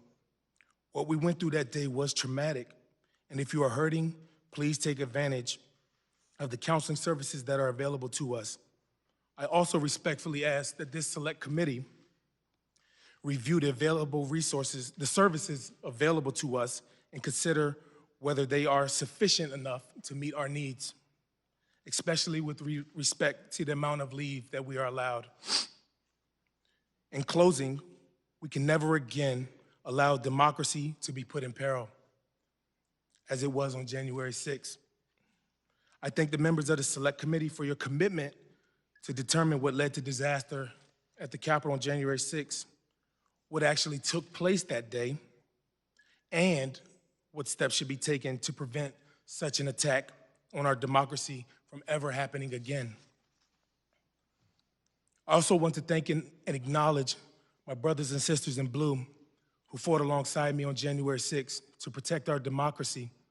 Each of you is a hero, and it is my honor to serve with you each and every day. I'd like to thank the American people for all of the support that they have provided these past several months to me and my fellow officers. Lastly, to the rioters, the insurrectionists, and the terrorists of that day, democracy went on that night and still continues to exist today. Democracy is bigger than any one person and any one party. You all tried to disrupt democracy that day, and you all failed. Thank you again for the opportunity to testify, and I would be happy to answer any questions that you may have. Thank you very much. I thank all the witnesses for their testimony. The rules we established allowed you the opportunity to tell your story. There's no question about it. You've done it in your own words. We appreciate it. And so what we will do now is begin our questioning of you. I now recognize myself for questions. At the time of the attack on the Capitol, I was in the gallery observing the proceedings on the House floor. While members of Congress were being protected by the police, you, the patriots protecting the Capitol and our very democracy, were being attacked by the mob outside. I want to learn more about what you did and what you witnessed. Officer Fanone, as a narcotics officer, you weren't supposed to be at the Capitol on January 6th, is that right? Yes, sir, that's correct. What prompted you to come to the Capitol? I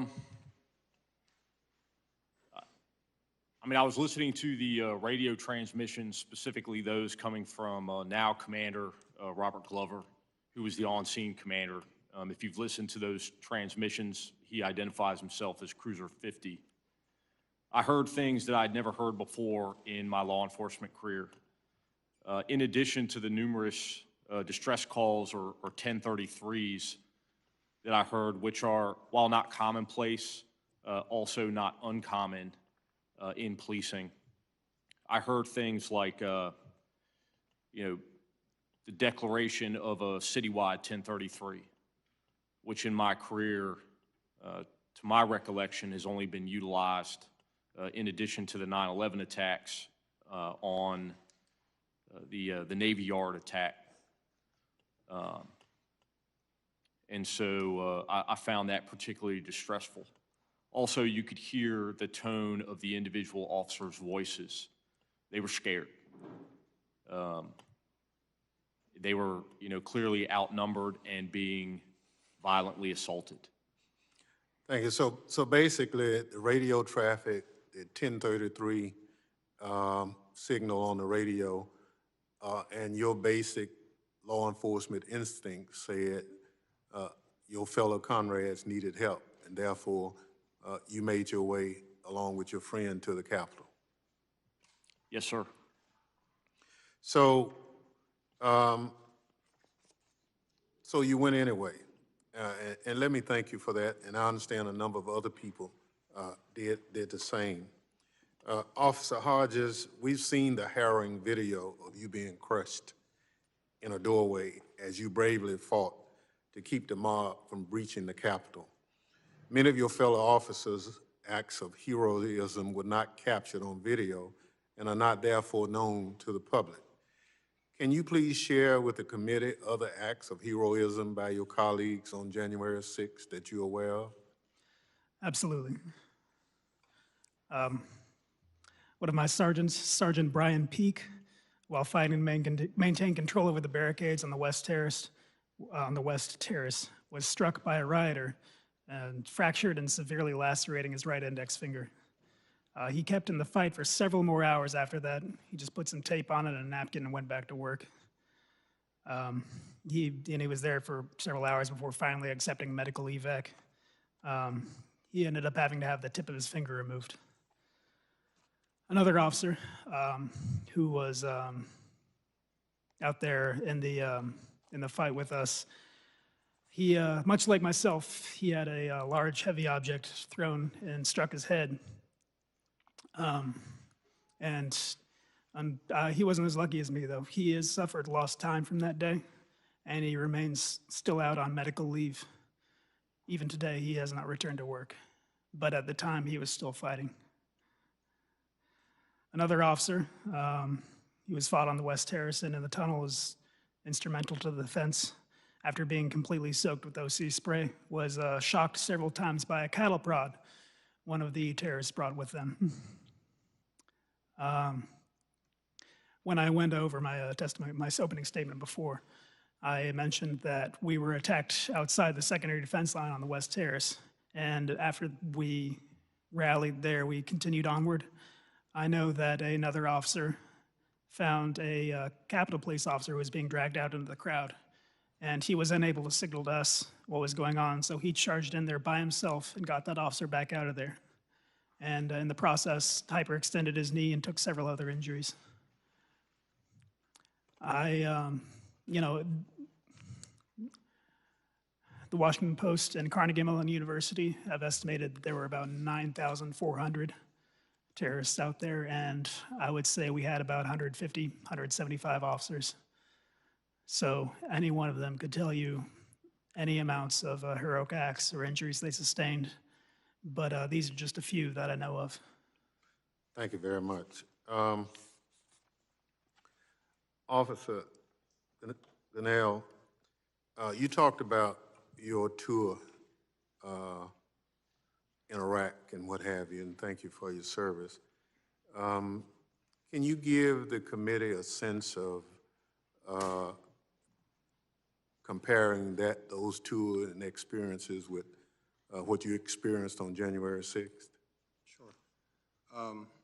Back when I was in Iraq and sometime on a convoy mission to provide mutual support or taking care packages, whatnot, to my other units and detachment, whatnot.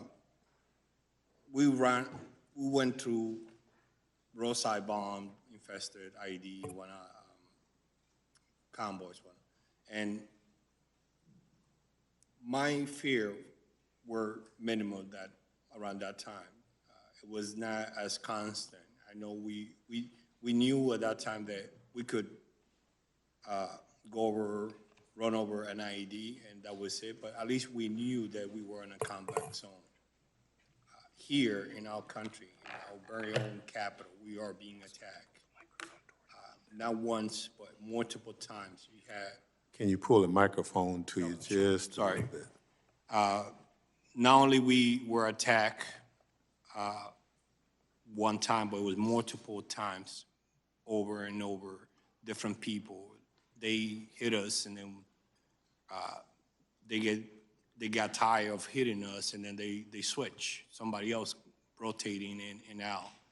And as my colleagues also have said, we were at the lowest interest tunnel, and we didn't have a chance to rotate ourselves until later on, like after an hour and a half later. So whoever was there, we were fighting for our life. We were fighting to protect all of you. In our mind, that time at that entrance, that was it. That was the point of breach, and we were not letting them in. They tried to convert us. They tried to persuade us to let them in, yelling, and then once they saw that we were not doing that, then continued to even attack us even more, and it was nonstop. So my time compared to Iraq, totally different.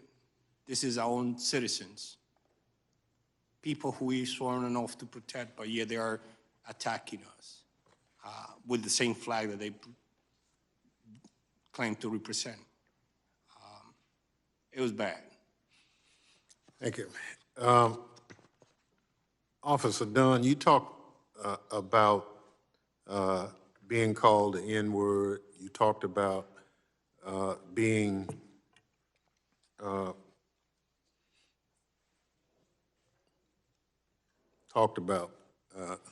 like you've never heard before.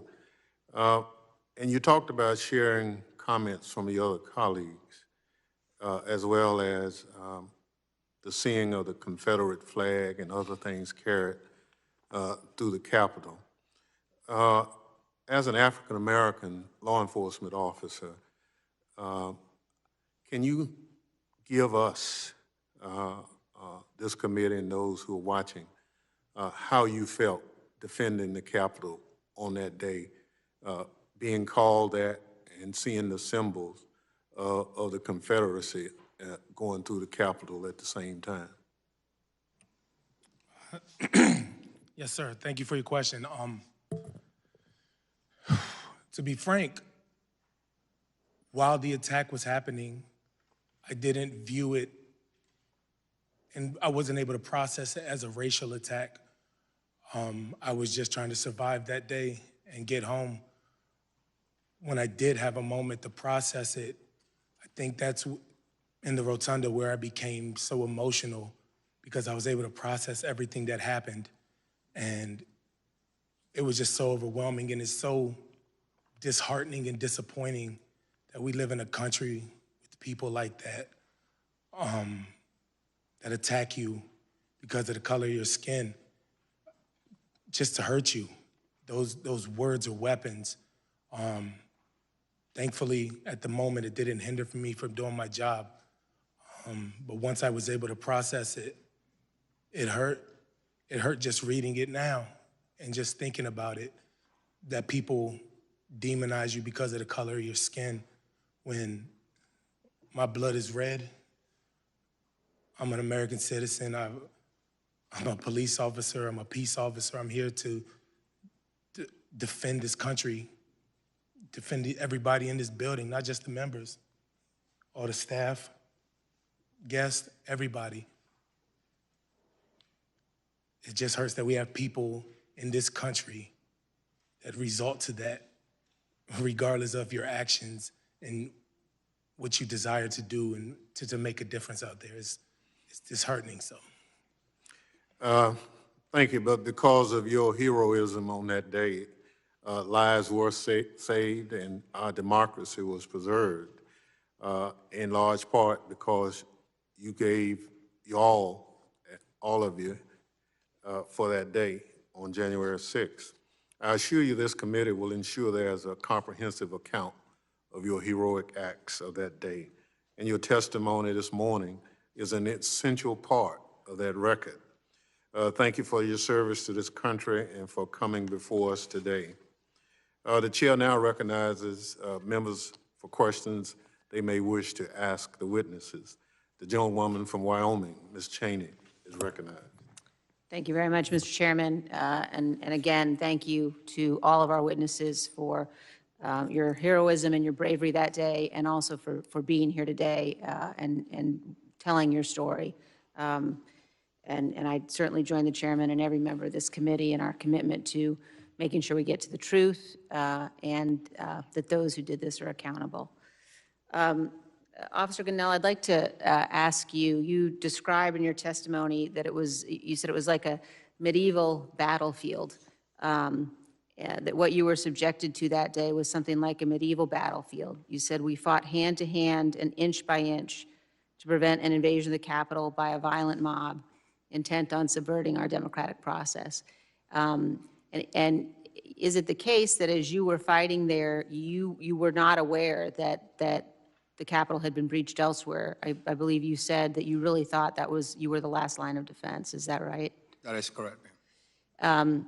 And so, Officer Gunnell, when you think about that and share with us the vivid memory of the cruelty and the violence of the assault that day, and then you hear former President Trump say, quote, "It was a loving crowd.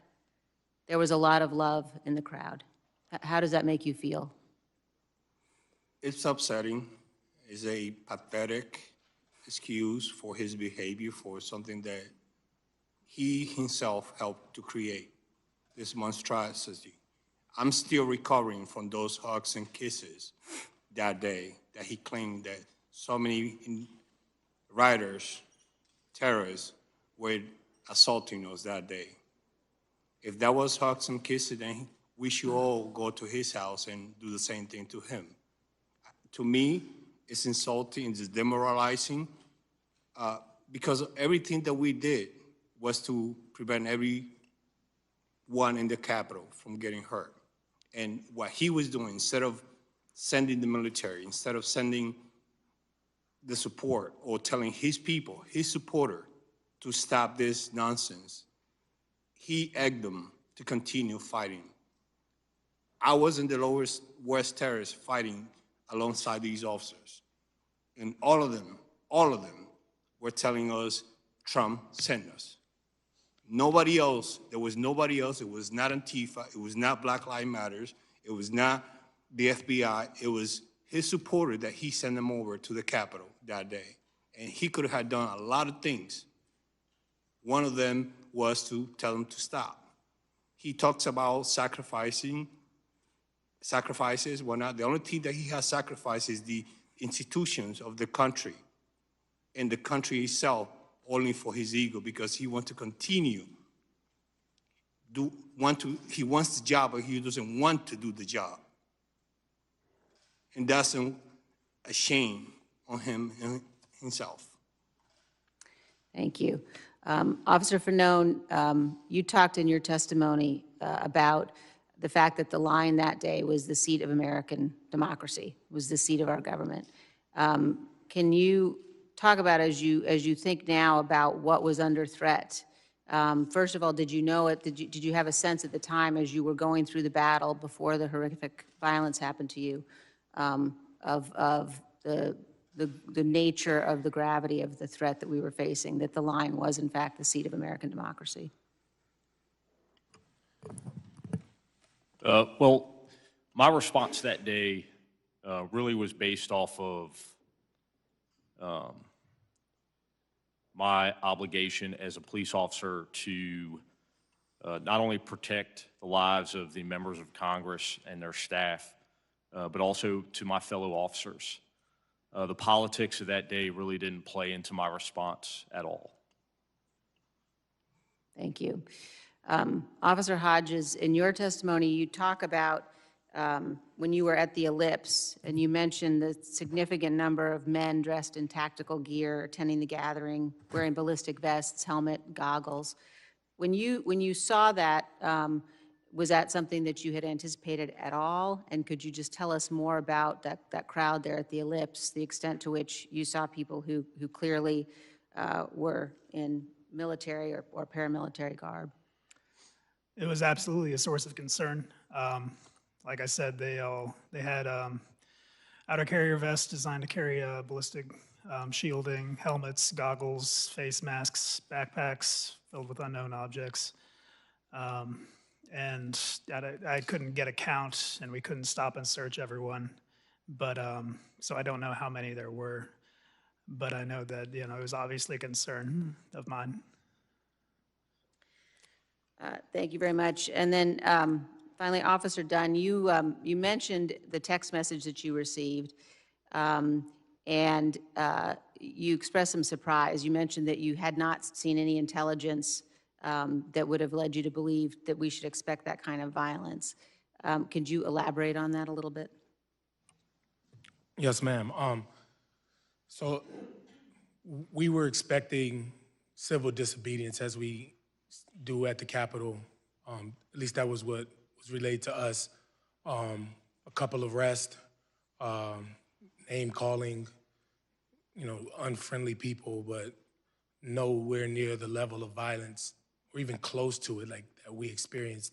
When I received the text message, it made the hairs on my neck rise, but since our chain of command had not told us to prepare for any of these levels of violence, I was just like, okay, whatever. Like, I've been here, I start year 14 in November, and we've dealt with hundreds of protests where people get arrested, and peaceful First Amendment protests.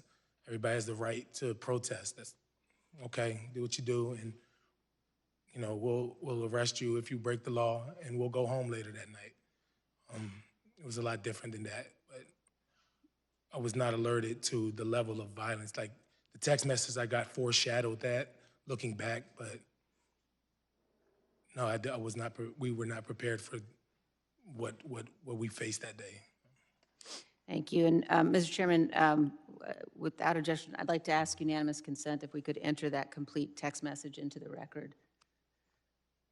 Without objection. Thank So you. ordered. And again, I would just like to express my deep gratitude for what you all did to save us. It won't be forgotten, and we will get to the bottom of this. Thank you very much. With that, I yield back. Gentlelady yields back. Chair recognizes gentlewoman from California, Ms. Lofgren. Thank you, Mr. Chairman. And thanks to each one of you and your colleagues for what you did. I was on the floor of the House helping to defend the voters of Arizona to a challenge to their electors while you were out trying to keep a violent mob from invading the Capitol. So I really do want to thank you for your tremendous courage and stamina and heroism, not just for myself. I chair the House Administration Committee, and I know how many others work in this Capitol, not only the staff to the members of Congress, but the food service workers who were present and clerical staff. You saved them as well, and so they also owe you a debt of gratitude. I do realize that ultimately the rioters breached the Capitol, but the time that you kept them out really made a tremendous difference. You saved the day, you saved the Constitution, and it made a tremendous difference for our country. And Officer Dunn, I did hear you about the need for additional help, and I want to pledge to you that we will work with the Capitol Police to make sure that the resources, the mental health unit has the resources that officers need. I'll make that pledge to you right now. I would like to ask Sergeant Gunnell, not everyone knew that you were fighting in the hallway near the lower West Terrace on January 6th. Can you tell me what you went through on that hallway? And then while you were there, Metropolitan Police arrived to help you out. What difference did that make? Sure, ma'am. Before I start, by no means am I suggesting that we will go to his house. I apologize for my outburst. After we retreated to the lower West Terrace entrance, it was rough. It was terrible. Everything that was happening to us, it was simultaneously. And we didn't have a lot of support. We had probably like 50 officers at most when we went back in. And once we were there, we started saying to ourselves, this is it, this is the entrance where they're gonna try to breach. We're gonna hold the line. We're gonna do everything possible without even coordinating among ourselves. The few officers who were still carrying shields, we automatically assumed position in the front. Some of those shields were taken, ripped apart from the officer's hand. Some of the officers also got concussed because they were hit with the same shields they were holding, because that was so violently taken from them that they were concussed. We did multiple struggles in terms of fighting. My shield was round, and I was able to get some strikes, but because we were in so close quarters, it was hard for us to even do that. The only thing we were allowed to was push forward. Whoever had shields, stay in the front, and whoever was behind the people with the shield, then they were striking those rioters. At some point, I fell on top of the floor, on the floor on top of some shields, trying to help and assist some of the officers. And I got pulled to the crowd. Luckily, I was able to free myself and stand up. Later on, the second time I went back to the front, that's when Officer Hodges was getting trampled. I was getting trampled because just a mere force of the rioters pushing forward and police officer pushing out, we were getting trampled in the middle. So it was very terrible things that happened to us there. Officer Fanone, before I ask you a question, I'd like to show a brief video clip of some of what you went through today. I realize this can be difficult to watch, but I think it's important for the public to see.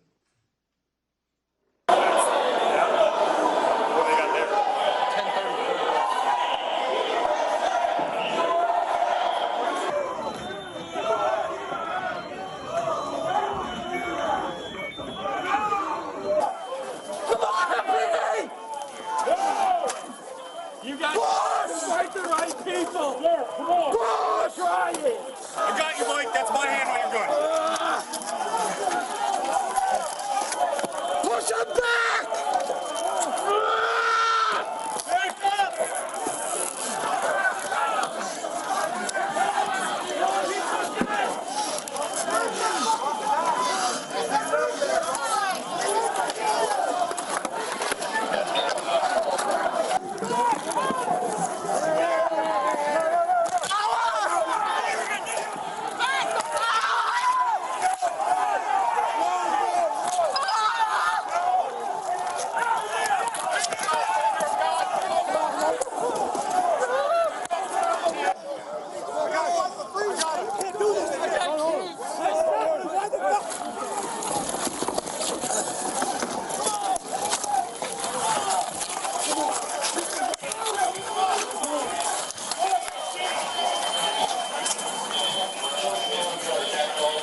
there, buddy. Mike, it's Jimmy. I'm here. Mike. Almost all of that was from your body camera footage. Can you walk us through what we've just seen, Officer Fanon? Well, I believe the first portion of that video began, was my body-worn camera footage from the crypt area of the Capitol Rotunda. It was there that I first heard the 1033 or distress call come out from the Lower West Terrace tunnel, which I didn't realize at the time was only a few hundred yards away from where I was at. I told my partner, Jimmy Albright, who was there with me, that there was a 1033 coming out from the Lower West Terrace. We tried to get our bearings and figure out which way that might be. We asked a group of Capitol Police officers, and they directed us down a set of stairs. From there, Jimmy and I walked down to the Lower West Terrace tunnel. The first thing I remember was seeing a buddy of mine, Sergeant Bill Bogner, who's a administrative sergeant. He used to work in my district. Now he works over at the academy. And he was unable to see. He had been sprayed in the face with bear mace. And I went up to him and told him, hey, it's Fanon. I remember he stretched out his hand to shake mine. And that's when he told me that the guys that were just beyond that set of double doors had been fighting there for, I believe he said about 30 minutes. I don't think he realized what time it was because they'd been fighting since around 1 p.m. It was 3 o'clock, so those guys had been there fighting for 2 hours unrelieved. I remember looking up through the set of double doors, there was glass panes, and you could see the CS gas, like white powder, still lingering in the air. It was at that point that I realized I probably should have brought my gas mask. So I went through the double doors and I saw Ramey Kyle, who's at the time a commander with our Criminal Investigations Division, overseeing all the detectives units. Like many other officers, sergeants, lieutenants, captains that day, he self-deployed and found himself commanding a group of about 30 or 40 officers there in the Lower West Terrace tunnel. Commander Kyle was having a difficult time breathing. I remember I followed him back out through the set of double doors into that initial hallway as he kind of cleared himself, straightened himself up. I described it before. I thought he looked like George Patton. I remember he put his hat back on and walked right back out through the doorway into the tunnel, and I followed him. It was at that point, I think, when I started approaching that group of officers there, defending the doorway, that I realized the gravity of the situation. My initial thought was these guys look like they look beat to hell. And, you know, maybe I could try to get in there and get some guys some help.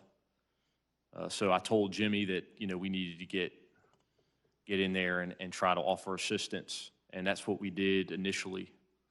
We started making our way through the crowd of officers, yelling out, who needs a break? And like I said in my initial testimony, there were no volunteers. There were officers who identified other colleagues who were in need of help.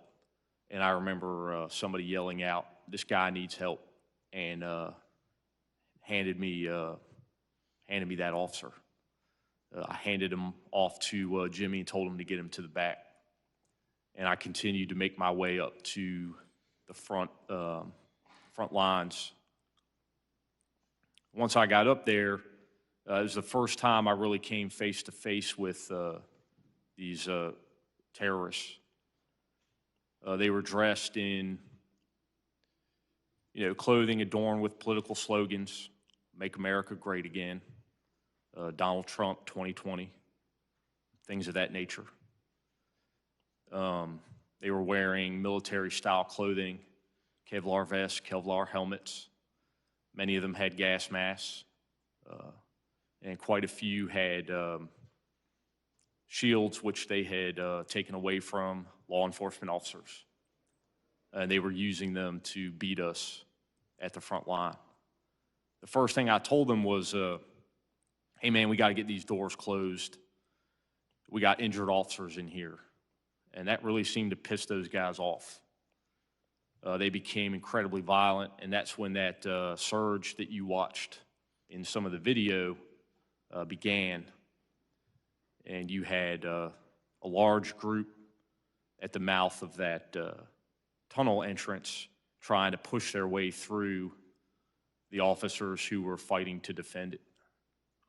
I believe had they done so, or had they accomplished that, they would have trampled us to death. Most certainly, you would have had police officers killed.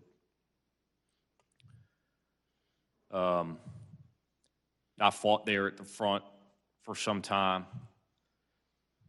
I was yelling out, trying to inspire some of the other officers that were up there that were tired, telling them to dig in and push. And we started to make some progress. We pushed those guys out of the tunnel, out through the initial threshold. And I remember thinking to myself, man, it's good to get some fresh air. It was at that point that I was pulled off the line. That initial period of time where I was pulled, off that line was kind of a blur. I just remember getting violently assaulted from every direction, and eventually found myself out probably about 250, maybe 300 feet away from the mouth of the tunnel where the other officers were at. And I knew I was up shit creek without a paddle. I was trying to push guys off of me, create some space. All the while, I recognized the fact that there were individuals that were trying to grab a hold of my gun. I remember one of them distinctly lunging at me time and time again, trying to grab my gun. And I heard people in the crowd yelling, "Get his gun, kill him with his own gun," and words to that effect. I thought about using my weapon. I believe that there were individuals in the crowd whose intentions were to kill me. And I came to that conclusion because of the fact that separated from these other officers who were only trying to defend the Capitol, I no longer posed any type of threat, nor was I an impediment to them, going inside of the building. But yet they tortured me. They beat me. I was struck with a taser device at the base of my skull numerous times. And they continued to do so until I yelled out that I have kids.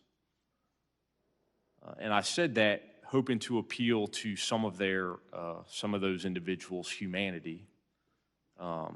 And fortunately, a few did step in and intervene on my behalf.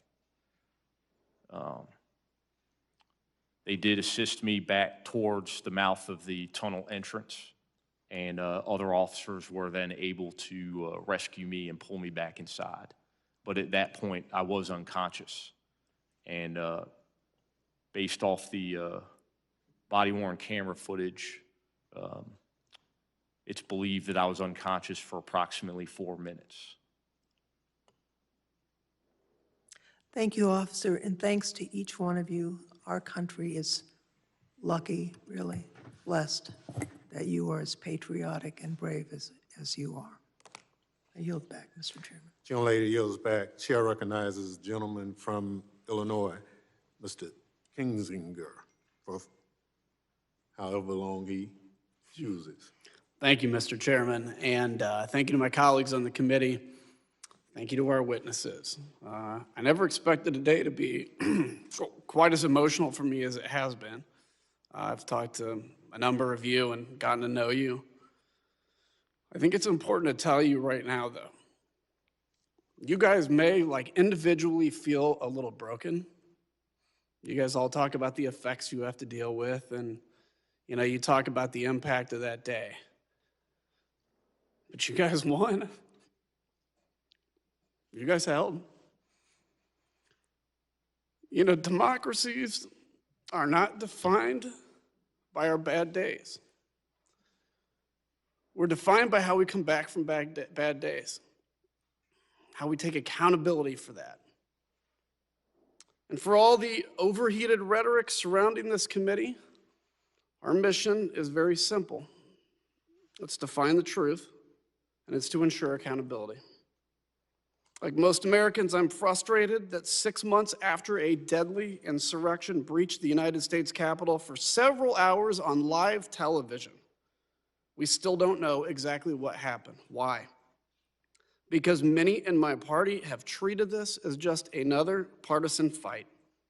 It's toxic, and it's a disservice to the officers and their families, to the staff and the employees on the Capitol complex, to the American people who deserve the truth, and to those generations before us who went to war to defend self-governance, because self-governance is at stake.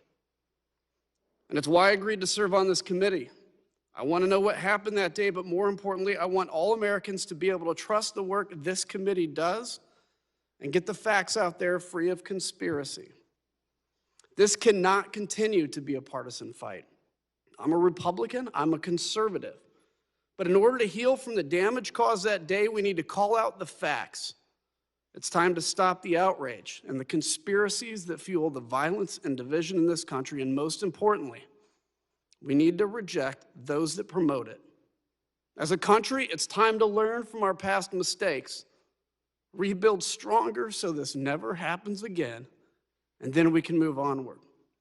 And serving on this committee, I'm here to investigate January 6th, not in spite of my membership in the Republican Party, but because of it.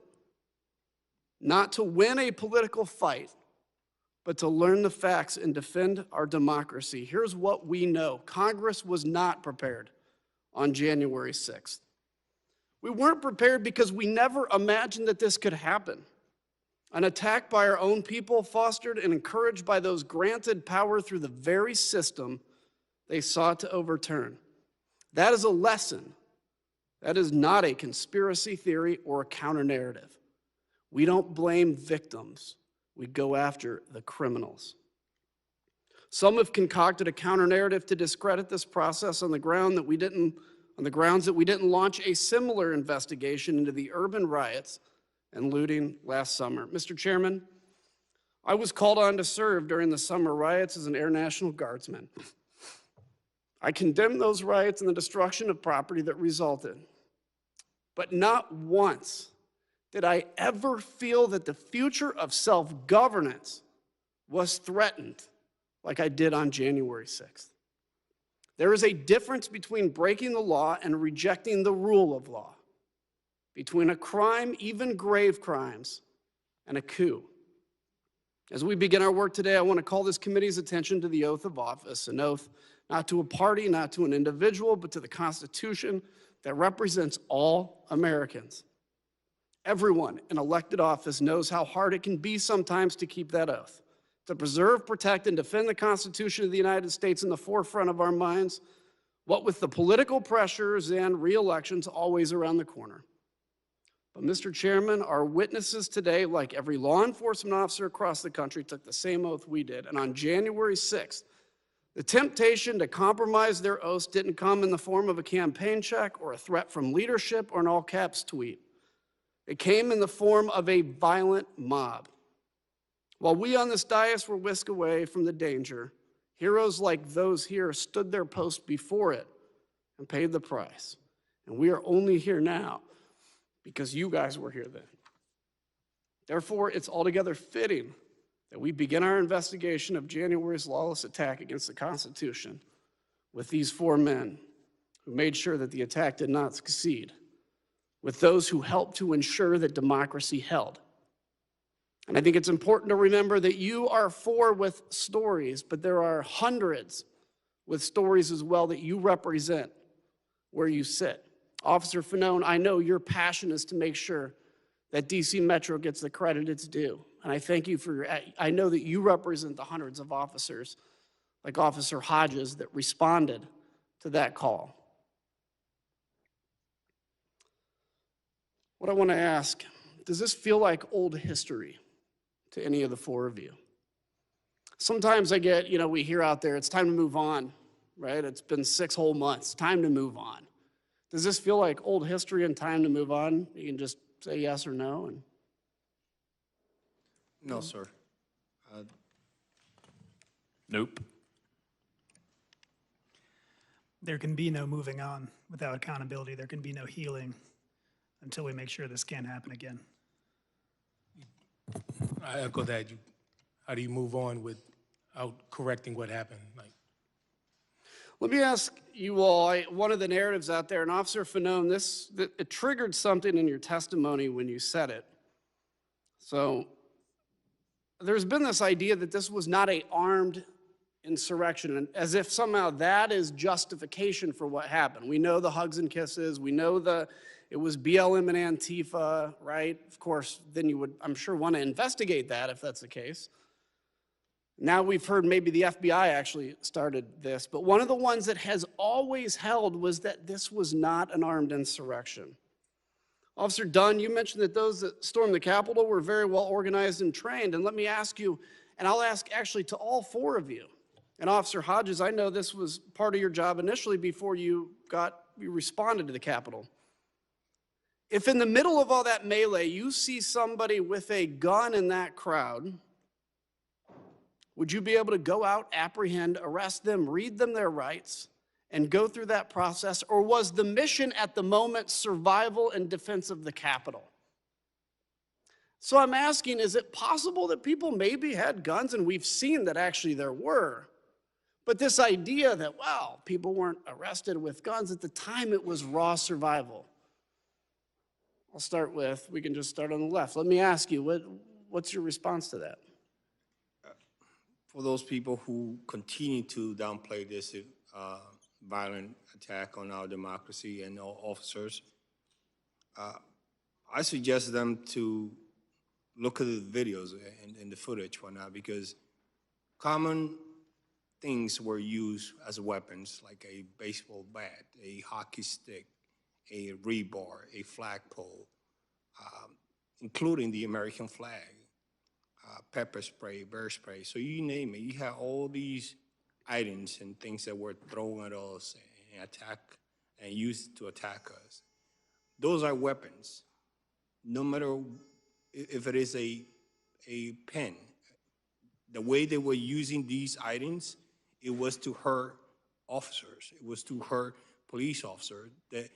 Their intent was not to say, hey, let me go and find the Republicans or the Democrats in there or the independents. It was every single body that was here in this building, in the Capitol, that their intent was to get them out and hurt them. It would have been a much different outcome had we not stopped them, especially at the lower West Terrace entrance. Even though at that time, we didn't know that that there were other breaches in the Capitol. Our intent was to stop whoever was trying to come in through that door. And those weapons that were used, those were common items. The way they were using it was as weapons. Let me ask too, in kind of my final moments. Sergeant Cannell, Officer Hodges, you were Virginia Guardsman, I believe, fellow Guardsman? Yes, sir. At any time in your service in the military, as you know, I'm an Air Guardsman. And Sergeant Cannell, you specifically mentioned your time in Iraq.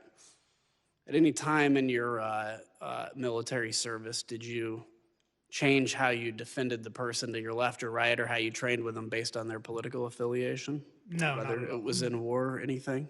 No. No, sir. The way I view it at that time, it was I'm an American, and the person right next to me is an American, and I would do everything possibly for me to defend him and the country at that time. You guys did that. You guys did that in the blue. Yes, sir. And I want to say that is the mission of this committee. We may have our deep differences on other policy issues, but we are all Americans today. And we thank you for holding that line. Congressman, if I may respond to Congressman, when you asked about the armed part, when the assumed officers showed me their what appeared to be a police badge,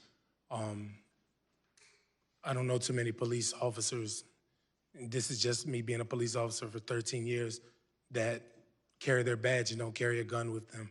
So we look on their hips, you see a print. I didn't see that it was a gun, but a reasonable police officer will believe that that's a gun on their hip. So. And just to quickly be specific, a print is basically what looks like the outline of a gun. That's correct. Thank you, Mr. Chairman, and thank you, witnesses. Thank you. Gentleman yields back. Chair recognizes the gentleman from California, Mr. Schiff. Thank you, Mr. Chairman. I was on the House floor from the beginning of the joint session until the attack and evacuation by the Capitol Police, and I want to thank you. I'm convinced that one of the lives you saved that day might very well have been my own. We are all greatly in your debt. You are all heroes. Sergeant Gannell, Representative Lofgren asked you about your experience, and I won't ask you to repeat that. I would like the public to see from your perspective some video, if you're comfortable with my showing it. Yeah, that's fine. If the clerk could roll the video, please. You're gonna die tonight! Do you know how to lock them together? Here, like this. Arms through these shields. You know how to put your arm? Yeah. Do we have a hard platoon guy here? You! Show them how to lock the shields together and hold the shields. We need an avenue of escape, so wait to lock this one in. Go ahead.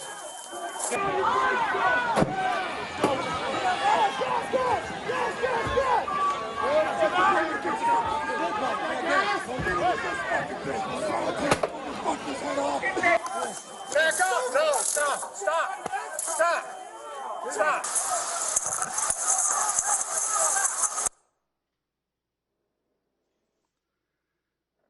Sergeant, in that video, one of the first things you hear is someone saying you're going to die tonight. You described in your opening statement being crushed by rioters. You could feel yourself losing oxygen, thinking this was how your life was going to end, trampled to death, defending the Capitol. It's hard for any of us to understand what you went through, even though we were there. It's even harder, I think, for people around the country to understand what that was like. Can you tell us what you were thinking when you were losing oxygen and thought that might be the end? My rationale there and the way I was thinking is like, we can't let these people in no matter what, even if it costs my life. That bloody hand that you saw, that's me in there. And both my hands were bleeding bad. And at no point in time did I stop to consider stop, because the attacks were so relentless that all you had to do is, I was thinking was, I need to survive this, if possible, but I'm willing to sacrifice myself to prevent this, the attackers from coming in. I swore an oath and to protect the public, the member of Congress, and the United States Constitution. And that's what I was doing that day, regardless of my personal safety, along with everybody else that was there that day. They were calling us traitors, even though they were the one committing the treasonous act that day. It is devastating and demoralizing for people, whoever party is, to call this attack and continue to minimize it like nothing happened. it was an attempted coup that was happening at the Capitol that day.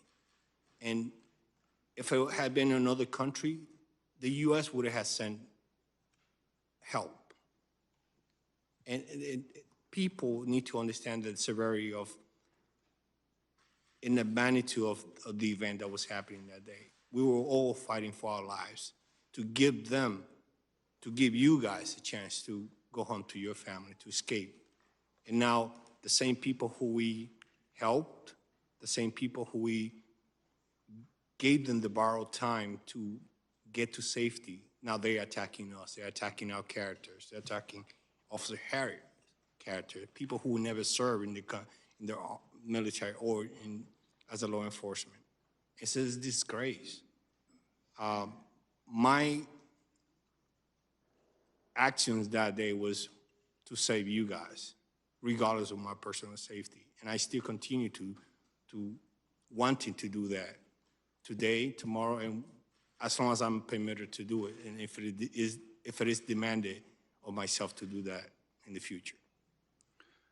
Sergeant, this obviously had a deep impact on you, all of you, but it's also had a big impact on your family.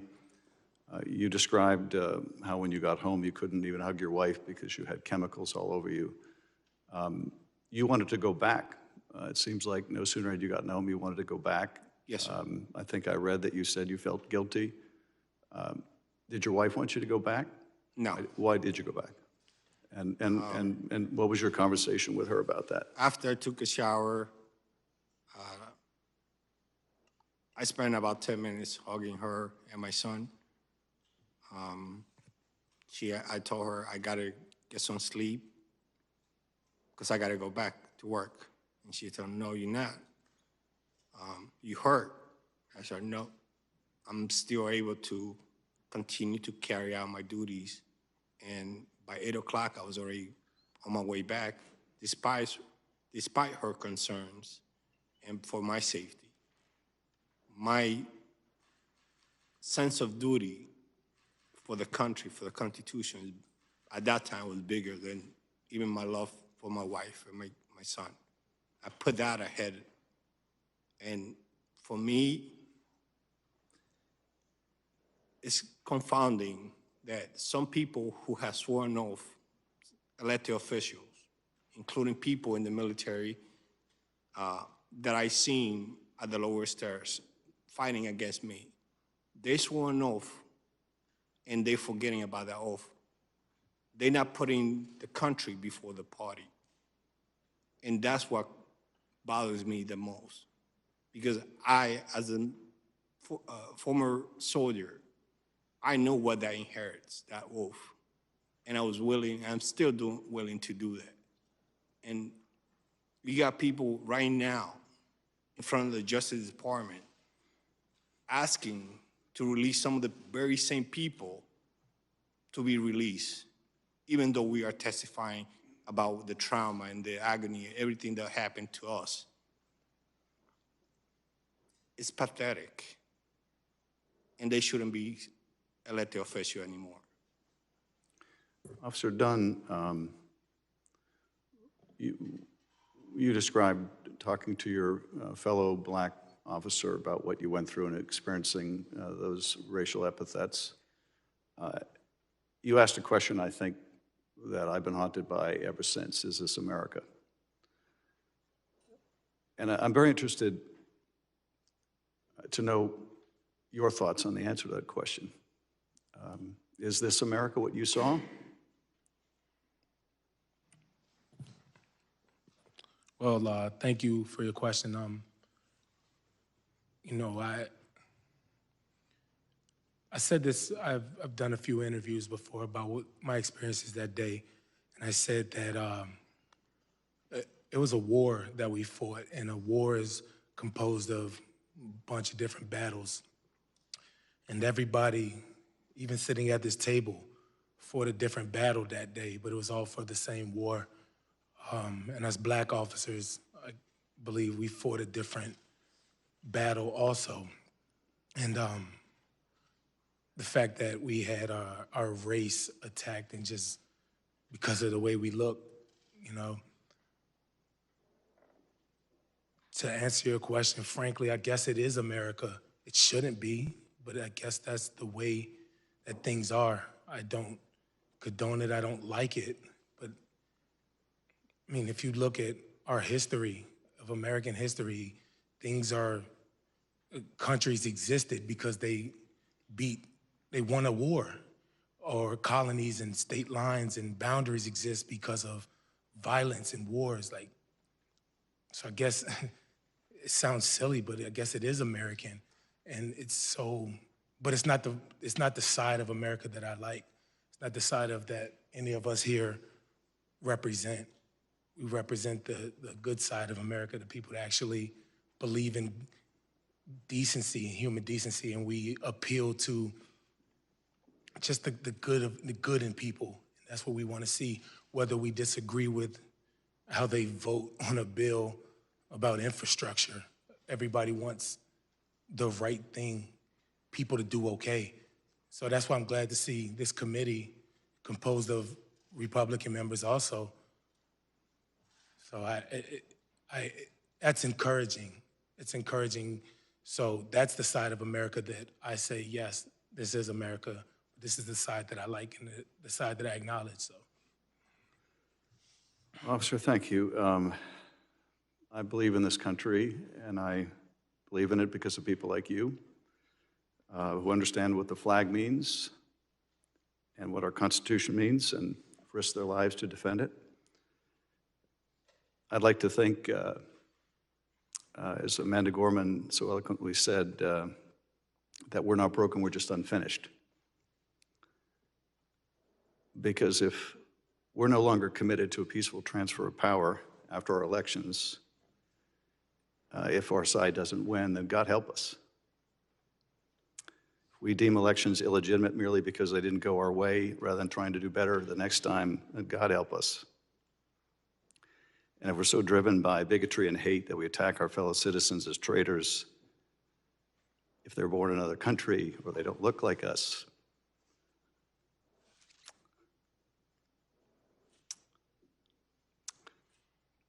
and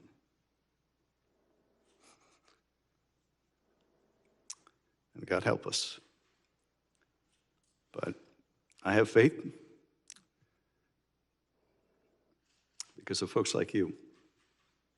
And Adam, I didn't expect this would be quite so emotional either, but it must be an Adam thing today. But I'm so grateful to all of you. And with that, Mr. Chairman, I yield back. Gentleman yields back. Chair recognizes gentleman from California, Mr. Aguilar. Thank you, Mr. Chairman and members of the committee. Gentlemen, like my colleagues, I want to extend my gratitude and appreciation for your service on January 6th, and since then, what you've had to go through. I was on the House floor like my colleagues on the 6th when I was told that a violent mob had breached the Capitol. And it's because of your service, it's because of you and your colleagues that we're here today, because you were literally the last line of physical defense, laying your life on the line for democracy. My time will be limited, so I'll be asking questions of Officer Hodges and Sergeant Gunnell, primarily about the weapons that you observed and how they were used.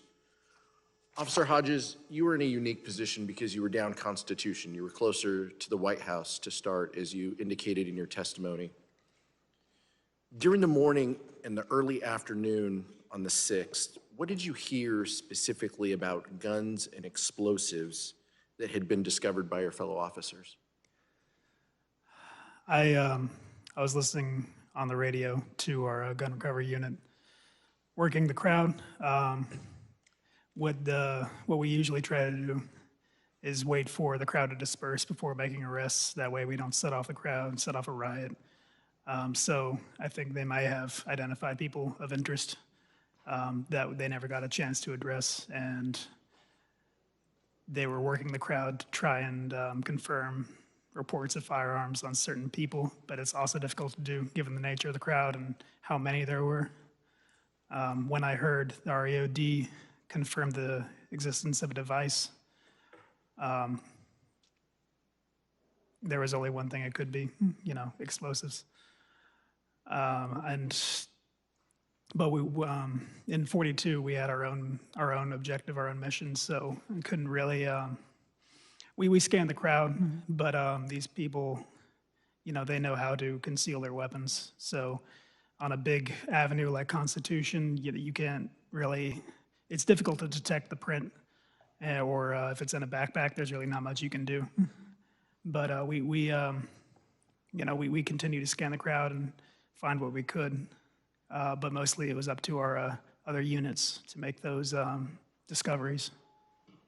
You talked about, in response to Representative Cheney, you talked about the gear that the individuals were wearing. So combined with what you saw visually, with what you had heard on the radio about guns, that all kind of led you to give pause about the next few hours, correct? Absolutely. Once we got to the Capitol and and we were fighting, I was wondering, how many more bombs are there? What's the trigger? Is it going to be a cell phone? Is it on a timer? How many guns are there in this crowd? If we start firing, is that the signal to them to set off the explosives? However many there are in the city, is that the signal for them to break out their firearms and shoot back? So that's the reason, why I didn't shoot anyone, and I imagine why many others didn't, because, like I said before, there were over 9,000 of the terrorists out there with an unknown number of firearms, and a couple hundred of us, maybe. So we could not, if that turned into a firefight, we would have lost. And this was a fight we couldn't afford to lose. I want to play a video, and I'd ask that everyone watching pay attention specifically to the weapons the rioters were using. You can hear someone yell, "Get your machete." You can see officers being attacked with flagpoles, flares, and gas canisters. If we could roll the video. Still taking rocks, bottles, and pieces of flag and metal poles. Cruiser 50, the crowd is using munitions against us. They have bear spray in the crowd. Bear spray in the crowd. Let's go, Rapio, if we get him.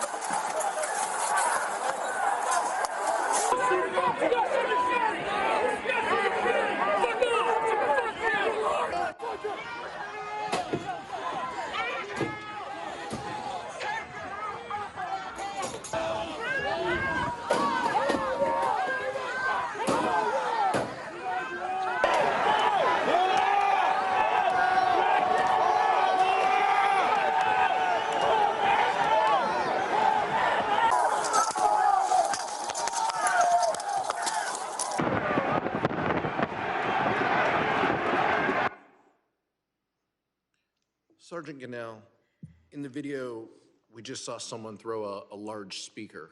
Was that directed your way? I was further inside. That was afterward, towards the end of before they got clear. When they threw the speaker at me, and I was further inside the tunnel.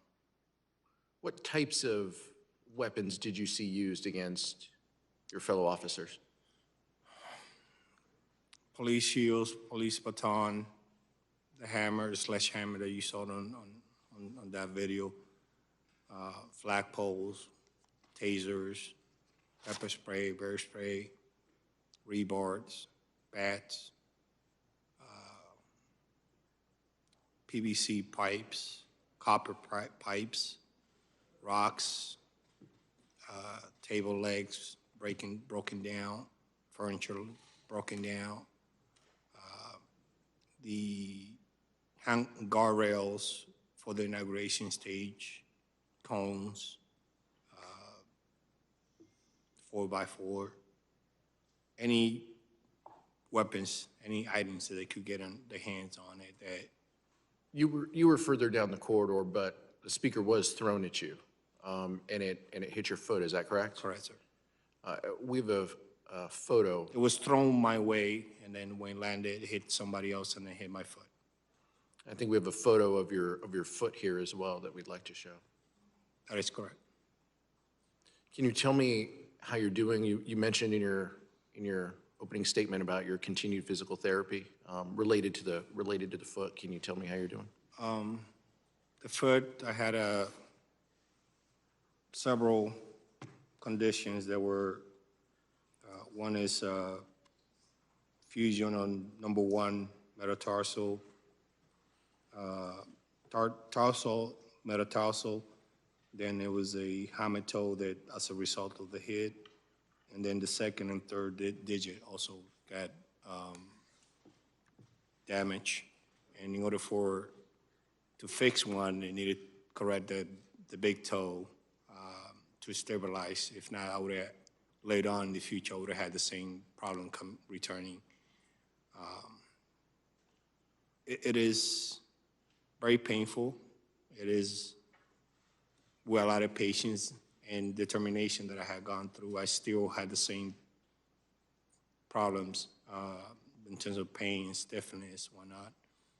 The doctor last week on Tuesday told me that I'm going to need surgery on my shoulder because I have a labrum tear that has not healed even more than 6 months later. And possibly my rotator cuff also is going to need some work. So that you're talking about 8 months to a year more of physical treatment and rehab. Sergeant, you're an immigrant from the Dominican Republic, a naturalized U.S. citizen, and you mentioned how individuals had zeroed in on your race that day. Yes, sir. Can you tell me how that made you feel? When we were before or right after MPD just arrived with the fluorescent mountain bike unit, they got there.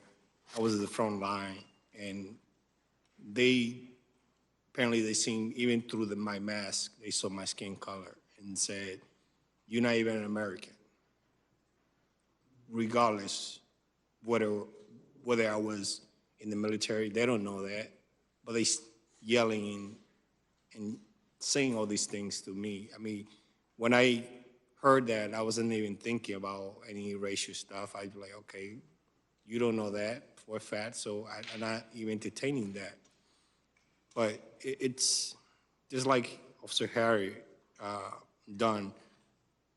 It takes time for you to process that, and you only realize what was happening after you go back and see it from a different point in time, because I only saw that recently. But for me, I wasn't even thinking about that. I'm there to stop them regardless. I'm not thinking what they were yelling in terms of my skin color or my race.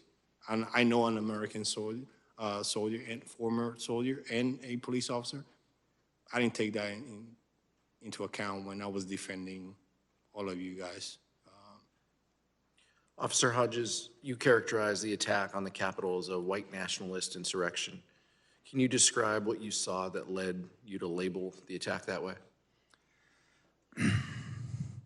The crowd was overwhelmingly white males, usually a little bit older, middle-aged, older, but some younger.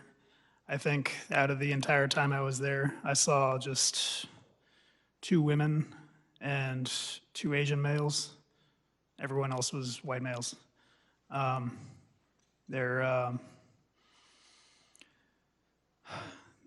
They didn't say anything especially xenophobic to me, but to my black colleagues and anyone who's not white. And some of them would try to recruit me. One of them came up to me and said, "Are you my brother?" There are many known organizations with ties to white supremacy who had a presence there. I know, like 3%ers, Oath Keepers, that kind of thing. And everyone I've ever, people who associate with Donald Trump are find more likely to subscribe to that kind of belief system. I want to thank the four of you for taking the very difficult step of sharing your stories and your recollections of the threats, violence that you endured. No one should have to experience what you went through. And this committee will continue its work to give a complete accounting of what happened, to protect further officers, and to amplify the stories that you've shared today. Thank you so much for being here. Yield back, Mr. Chairman. Thank you. Gentleman yields back. Chair recognizes the gentlelady from Florida, Ms. Murphy, for 5 minutes. Thank you, Mr. Chairman, and thank you to the witnesses for your testimony today, for your bravery on January 6th, and for your service to our country. I know all of you endured a great deal on January 6th, and I know we've watched a lot of difficult video in this testimony so far, but I hope it's okay with you if I show a brief video of what Officer Hodges experienced that day. Can you please cue the video?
Officer Hodges, I know that must have been difficult to watch, but I really think it's important for the American people to see that, because that's the beginning of the kind of accountability that this committee is committed to in order for us to do what you said moving forward as a country.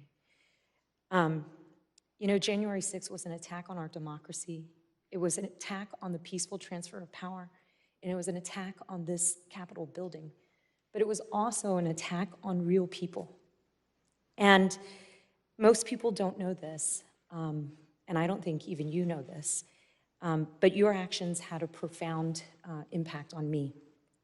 So at 3 p.m. on January 6th, while you were holding back the mob at the Lower West Terrace entrance, I was holed up with Congresswoman Kathleen Rice in a small office about 40 paces from the tunnel that you all were in. That's about from the distance where I'm sitting here on the dais to that back wall. And from that office, in close proximity to where you all held the line, I listened to you struggle. I listened to you yelling out to one another. I listened to you care for one another, directing people back to the makeshift eye wash station that was at the end of our hall. And then I listened to people coughing, having difficulty breathing. But I watched you and heard you all get back into the fight. And I think Congresswoman Rice and I were the only members of Congress to be down there on that Lower West Terrace. You know, we had taken refuge in that office because we thought for sure being in the basement at the heart of the Capitol was the safest place we could be. And it turned out we ended up at the center of the storm. And Officer Fanone, you had said, you know, you were 250 feet off of that tunnel and you felt certain that they were going to kill you. Imagine if they had caught the 2 members of Congress that were just 40 feet from where you all were. And I know Sergeant Gannell and Officer Hodges, you both said that you didn't realize that other parts of the Capitol had been breached, but you really felt like you were the last line of defense. Well, I'm telling you that you were our last line of defense. And during the exact period of time, Officer Hodges, in that video where you were sacrificing your body to hold that door, it gave Congresswoman Rice and I and the Capitol Police officers who had been sent to extract us the freedom of movement on that hallway to escape down the other end of that hallway. And I shudder to think about what would have happened had you not held that line. You know, I have 2 young children. I have a 10-year-old son and a 7-year-old daughter. And they're the light of my life. And the reason I was able to hug them again was because of the courage that you and your fellow officers showed that day. And so just a really heartfelt thank you. I think it's important for everybody, though, to remember that the main reason rioters didn't harm any members of Congress was because they didn't encounter any members of Congress. And they didn't encounter any members of Congress because law enforcement officers did your jobs that day, and you did it well. I think without you, what would have been a terrible and what was a terrible and tragic day would have been even more terrible and more tragic. So just very grateful for all of you. And now I'd like to talk a little bit about that video. You've talked a little bit about it in your opening statement, but can you walk us through what is happening in that scene? My understanding is that is a mix of your body camera as well as video from other vantage points. That's correct. At the beginning, you see me walking into the Capitol. That was after we were driven off of the West Terrace. I think you see me spit on the floor, unfortunately. I was trying to clear my lungs and mouth of all the CS and OC. You see me preparing my gas mask, donning it, ready to go back out there. And I followed the noise to the tunnel where it was just, you know, wall-to-wall people packed, fighting for with everything they had. It was full of OC and CS gas at the time, and I believe that thickest smoke was from a fire extinguisher. You could see all the residue on the officers who were there. And it's like I said before, you know, they outnumbered us 50-something to 1. So it didn't matter how many we defeated. We just had to hold on. We couldn't let anyone through, and they always had a relative, essentially an infinite number of replacements. They'd say, you know, we need fresh patriots up here, and there would be more. So we just had to hold until someone came to help. And like I said, once I got to the front, I didn't want any more pressure on the officers behind me. So I tried to insert myself to where I could use the door frame, brace myself, and push forward so we could take back more territory. Unfortunately, that backfired. So once we lost ground, I was unable to retreat. I was crushed up against the door frame. And in my most vulnerable moments, the man in front of me took advantage and beat me in the head, ripped off my gas mask, straining my neck, skull, split my lip open, just everything he could. And at that point, I recognized that if I stayed there, then I was gonna, pass out from lack of oxygen or get dragged out into the crowd and end up like Fanone. So I called for help. I tried to make it clear that, my position was untenable. I had to fall back, and thankfully the other officers heard that, were able to get me out of there. And to the back where I recuperated as best I could before I got back out there again. Well, it's clear that you suffered immense pain from the assault. It's clear that you were outnumbered, and yet you just said you got back out there again. Tell me what's worth all of that pain? What was worth it? What were you fighting for that day? Democracy. You were 40 feet away, 40 yards, whatever. Especially with the razor-thin margins on Democrats and Republicans in the House and Senate, if any single one person was kidnapped or killed, which I have no doubt in my mind is what they intended, that would affect the outcome of legislation and all your duties for years to come.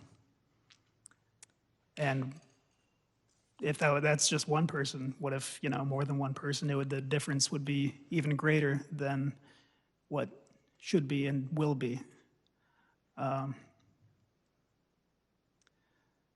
And obviously for each other. Your immediate concern is the well-being of your colleagues, the other officers who were there fighting beside me. I think I can speak for everyone when I say we worry about each other more than ourselves. That's just in our nature. It's part of why you become a police officer. So, like when Fanone said he was trying to find out who needs help and no one would volunteer, that's just an example of that kind of mindset that we have. So it was for democracy, it was for the men and women of the House and Senate, it was for each other, and it was for the future of the country. Thank you, Officer Hodges, and thank you all for defending democracy. And I appreciate your testimony, and I appreciate your continued service. With that, I yield back. Gentlelady yields back. Chair recognizes the gentleman from Maryland, Mr. Raskin. Thank you, Mr. Chairman. Sergeant Cannell, Officer Fanone, Officer Hodges, Officer Dunn, you are great law enforcement officers and a hero to law enforcement officers across the country. You're great public servants, and you're a hero to public servants across the country, but you are great Americans, and you are heroes to all of America. And long after you are gone, you will be remembered as heroes to our country, along with your fellow officers. And those who attacked you and those who beat you are fascist traitors to our country and will be remembered forever as fascist traitors. Now, Officer Dunn, I've got to start with you because you're my constituent. And you are the pride of Maryland today because of the way you stood up for the Capitol and for the Congress and for our democracy. But you said something fascinating in your testimony. You said you've never seen anybody physically assault a single officer before in your 13 years on the force, much less thousands and thousands of people attacking hundreds of officers. So how did you experience that when it first happened? So with regards to the never seen, I've seen videos of officers being attacked and people resisting arrest, but to clarify, it's never been the assaults on the scales that we have seen like that before. I just wanted to clarify that. Can you repeat your question? Well, actually, it leads to my next one, actually. You made a really interesting point. You said you'd seen protests for many, many years. You'd seen even civil disobedience for many years. There's an effort today to portray the events of January 6th like some kind of resurrection of Dr. King's March on Washington in 1963. And I've seen a lot of protests here too. I've seen the March for Our Lives that the young people did about gun violence. I see people marching for DC statehood, arguing for their rights to representation in Congress, and I've seen civil disobedience. But was this like any of those rallies or marches or demonstrations you'd ever seen? And if not, what was different about it? So the marches that the protests that you specifically talked about, I'll go a step further and talk about the ones that had the potential to be not so peaceful. You had the Million Man March rally, the 20th anniversary of it. It was a lot of opposition to that. You had the Klan that came up here. You had people that were pro-guns that wanted to come up here.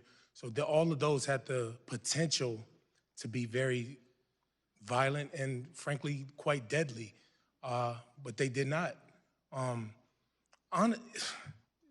This wasn't the first time that, if I can just use this quote, that the MAGA people came up here to the Capitol before. They were in DC before. There were some skirmishes, but it was never the attempt to overthrow democracy. They came up, I think this was maybe their second or third time that they had come up on January 6th. And even then, as belligerent as they were, it didn't account to this violence. So the only difference that I see in that is that they had marching orders, so to say.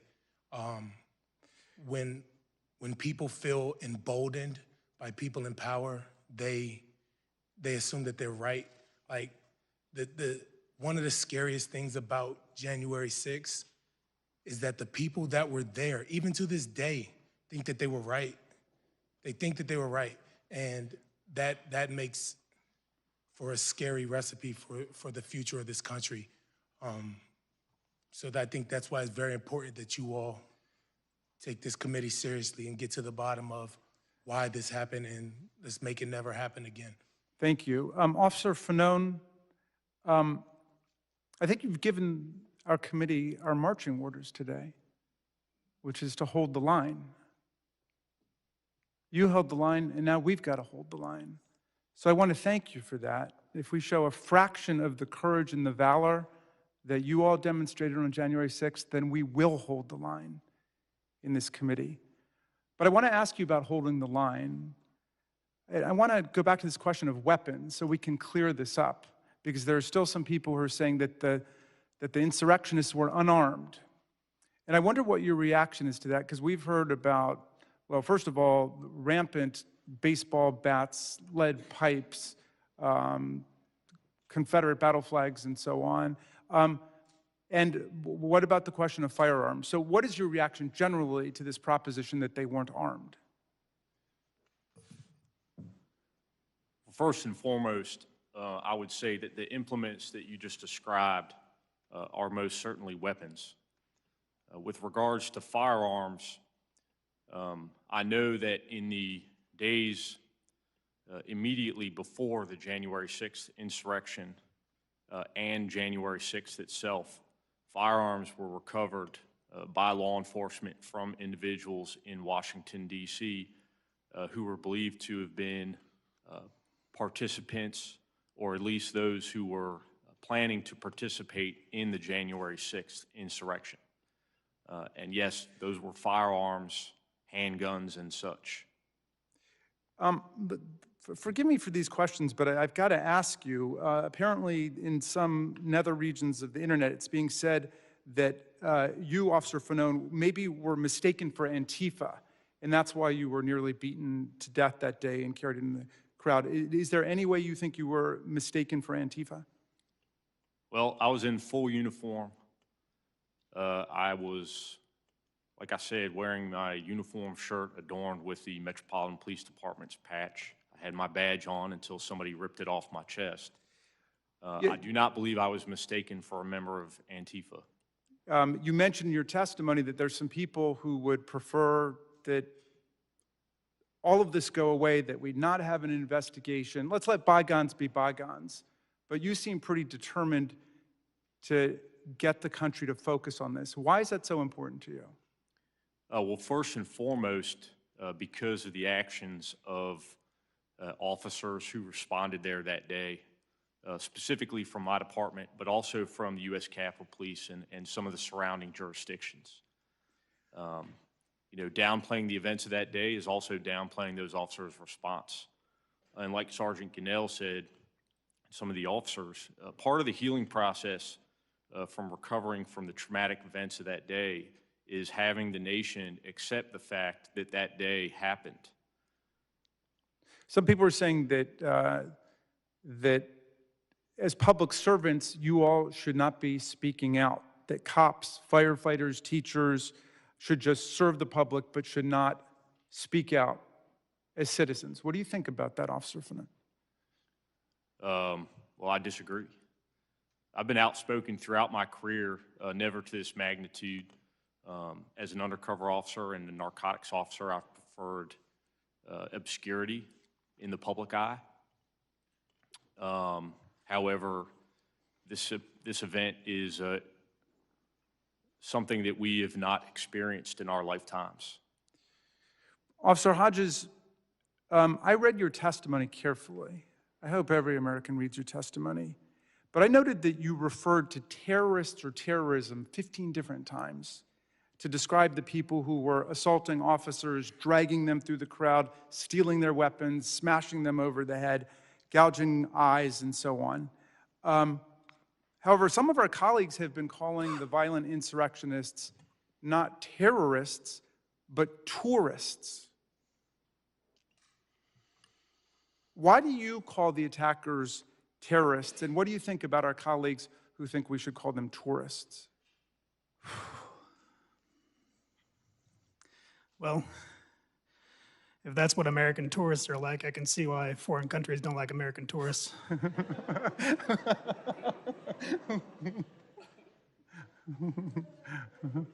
But I can see why someone would take issue with the title of terrorist.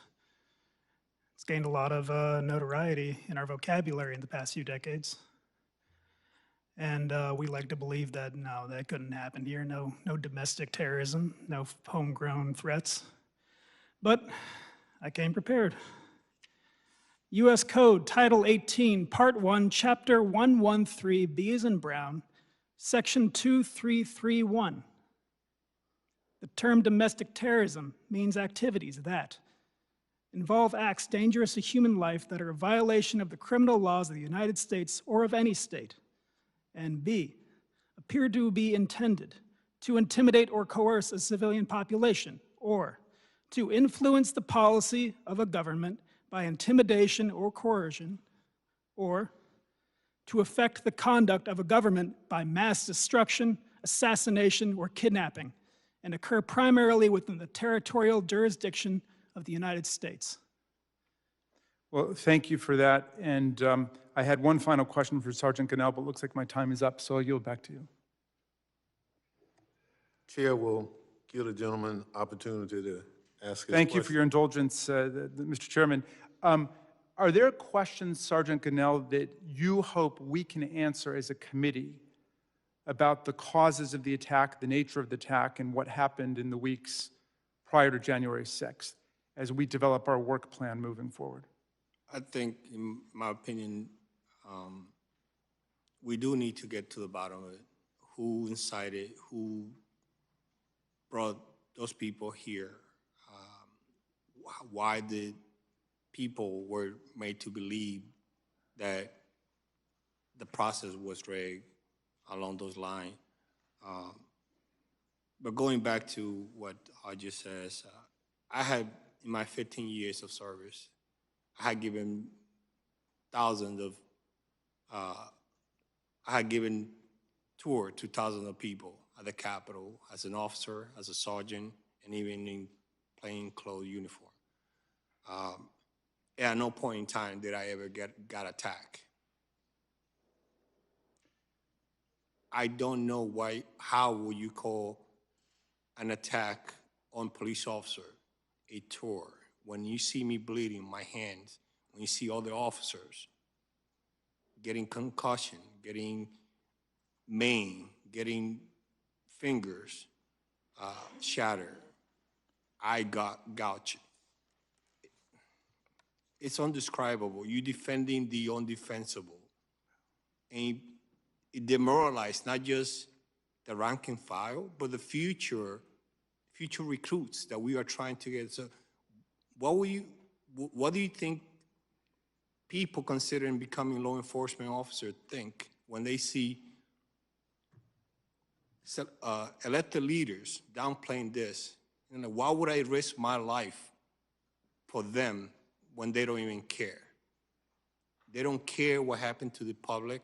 They don't care what happened to the officers. All they care is their job, their position.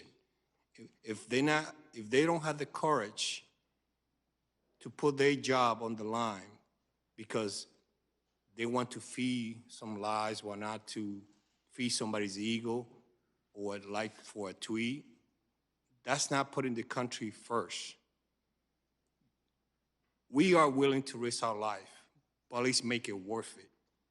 We are trying, we do that regardless, whether you are Republican, Democrat, Independent. We don't care. When there's a call, radio call, or dispatch sends a call, we don't ask, hey, by the way, before I treat you, before I take care of you, are you a Republican or Democrat or Independent? We don't. We just respond. And normally, under any other circumstances, we just stay shut. We don't talk about politics. We don't talk about what happened to us. But this is bigger than that. You downplaying an event that happened to the country itself, to democracy, to the rule of law. You're talking about people who claim that they are pro-law enforcement, pro-police, pro-law and order. And then yet, when they have the chance and the opportunity to do something about it, to hold people accountable, you don't. You pass the bucket like nothing happened. And it's so devastating for recruiting. Yes, we need bodies right now, but this makes it harder, especially when trying to attract the talent that we need. People who are willing to risk their lives to protect you guys. Well, thank you very much, Sergeant Cannell. And Mr. Chairman, the question was asked by Officer Dunn, is this America? I think these gentlemen embody the spirit of America, and we must do justice to their sacrifice in the work of our committee. I yield back. No question about it. Chair recognizes the gentlelady from Virginia, Ms. Luria. Thank you, Mr. Chair. And I want to say to the four officers here today that I'm grateful for your service, for you sharing your stories, for your willingness to speak to the members of this committee and to the American people about the horrific things that you experienced on January 6th, truly experienced in defense of our democracy. Sergeant Cannell, we talked earlier and you mentioned the many times that you took the oath, both to become a naturalized citizen, to join the Army, to serve as an officer of the Capitol Police Force. And Officer Hodges, you mentioned as well, as a National Guardsman and as a police officer. And myself, something I can't share with you, the horrific experiences that you had that day. But all of us having taken that oath, and I took it when I was 17 and joined the Navy in over 2 decades, Sergeant Cannell, when you mentioned and compared this earlier to the experiences that you had in Iraq, that in a war zone, you didn't feel like you felt that day. Can you share that with us in a little more detail, what was going through your head, your thoughts about what you had experienced defending our nation on foreign soil and then being here in the heart of our nation in our capital and being assaulted the way that you were? It is very disappointing in terms of like when you see, when I was at the Lower West Terrace, and I saw many officers fighting for their lives against people, rioters, our own citizens, turning against us, people who had the thin blue line on their chest, or another rider with a Marine hat that says veteran, or any other type of military paraphernalia or whatnot. And then they're accusing us of betraying the oath, but they the one betraying the oath. When I was in Iraq, the sense of camaraderie. It didn't matter whether you were white, black, Spanish, Middle Eastern. We all knew what we were fighting for.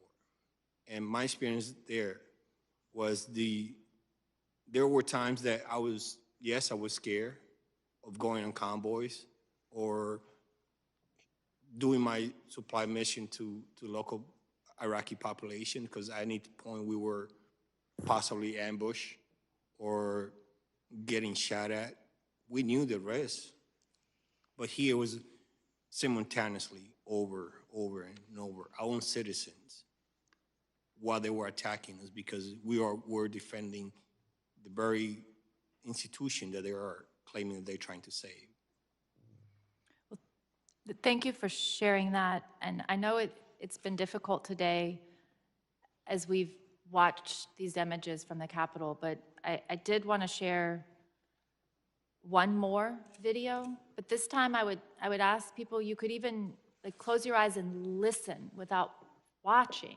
Just listen to what is being said as these brave men were being overrun.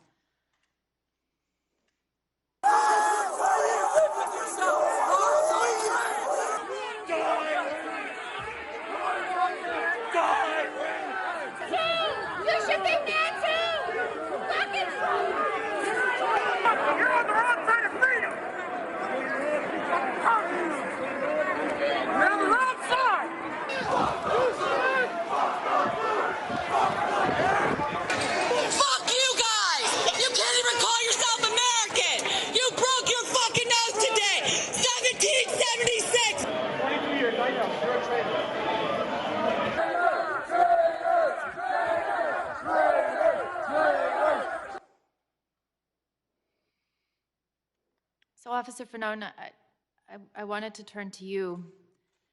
And when you hear the rioters chanting things in this video, things like F the blue, you can't even call yourself an American, you're on the wrong side of freedom, can you share how that makes you feel?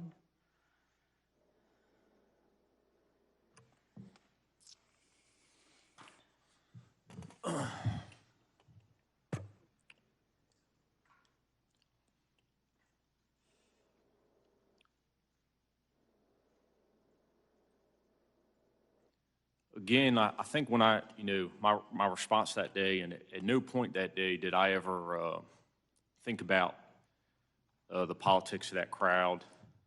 Even the things that were being said did not resonate in the midst of that chaos. But what did resonate was the fact that thousands of Americans were attacking police officers who were simply there doing their job.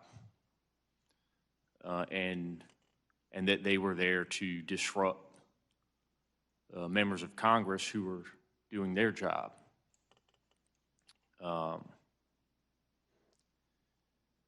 In retrospect now, thinking about those events, the things that were said, it's disgraceful that members of our government,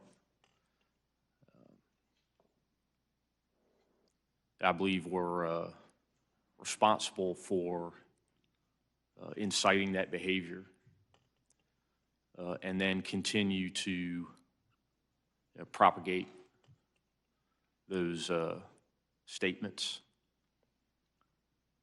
Things like, this was 1776, or that police officers who fought risked their lives, and some who gave theirs were redcoats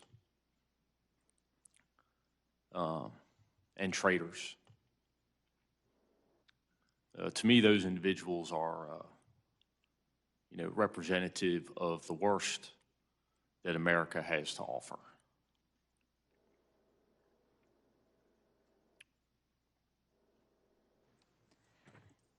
Thank you. And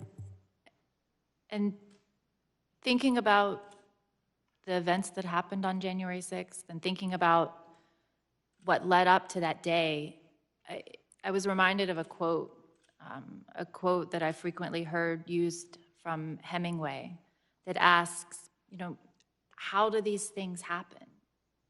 How do things like this happen? And that quote, it's very short. It just says, gradually and then suddenly.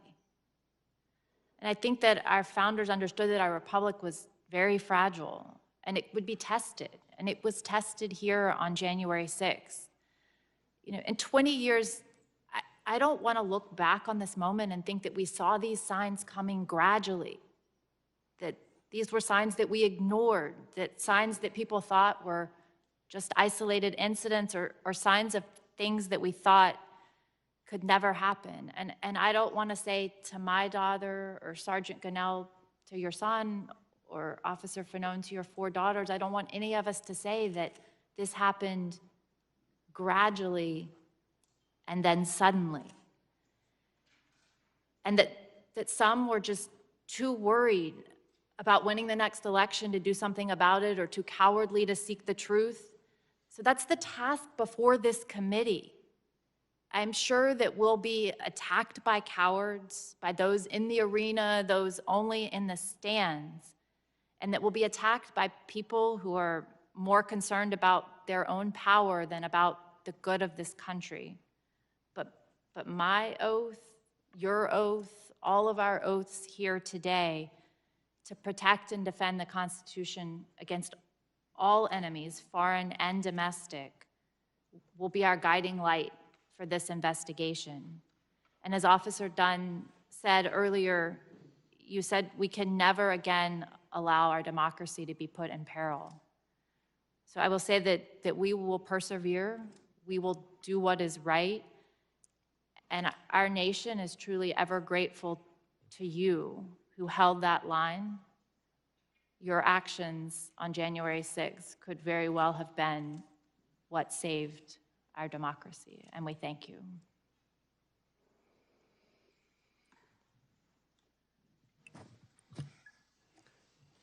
Gentlelady yields Mr. Chair, I back. yield back. Thank you. The gentleman from Maryland asked a question in terms of what you would expect this committee to do in our body of work.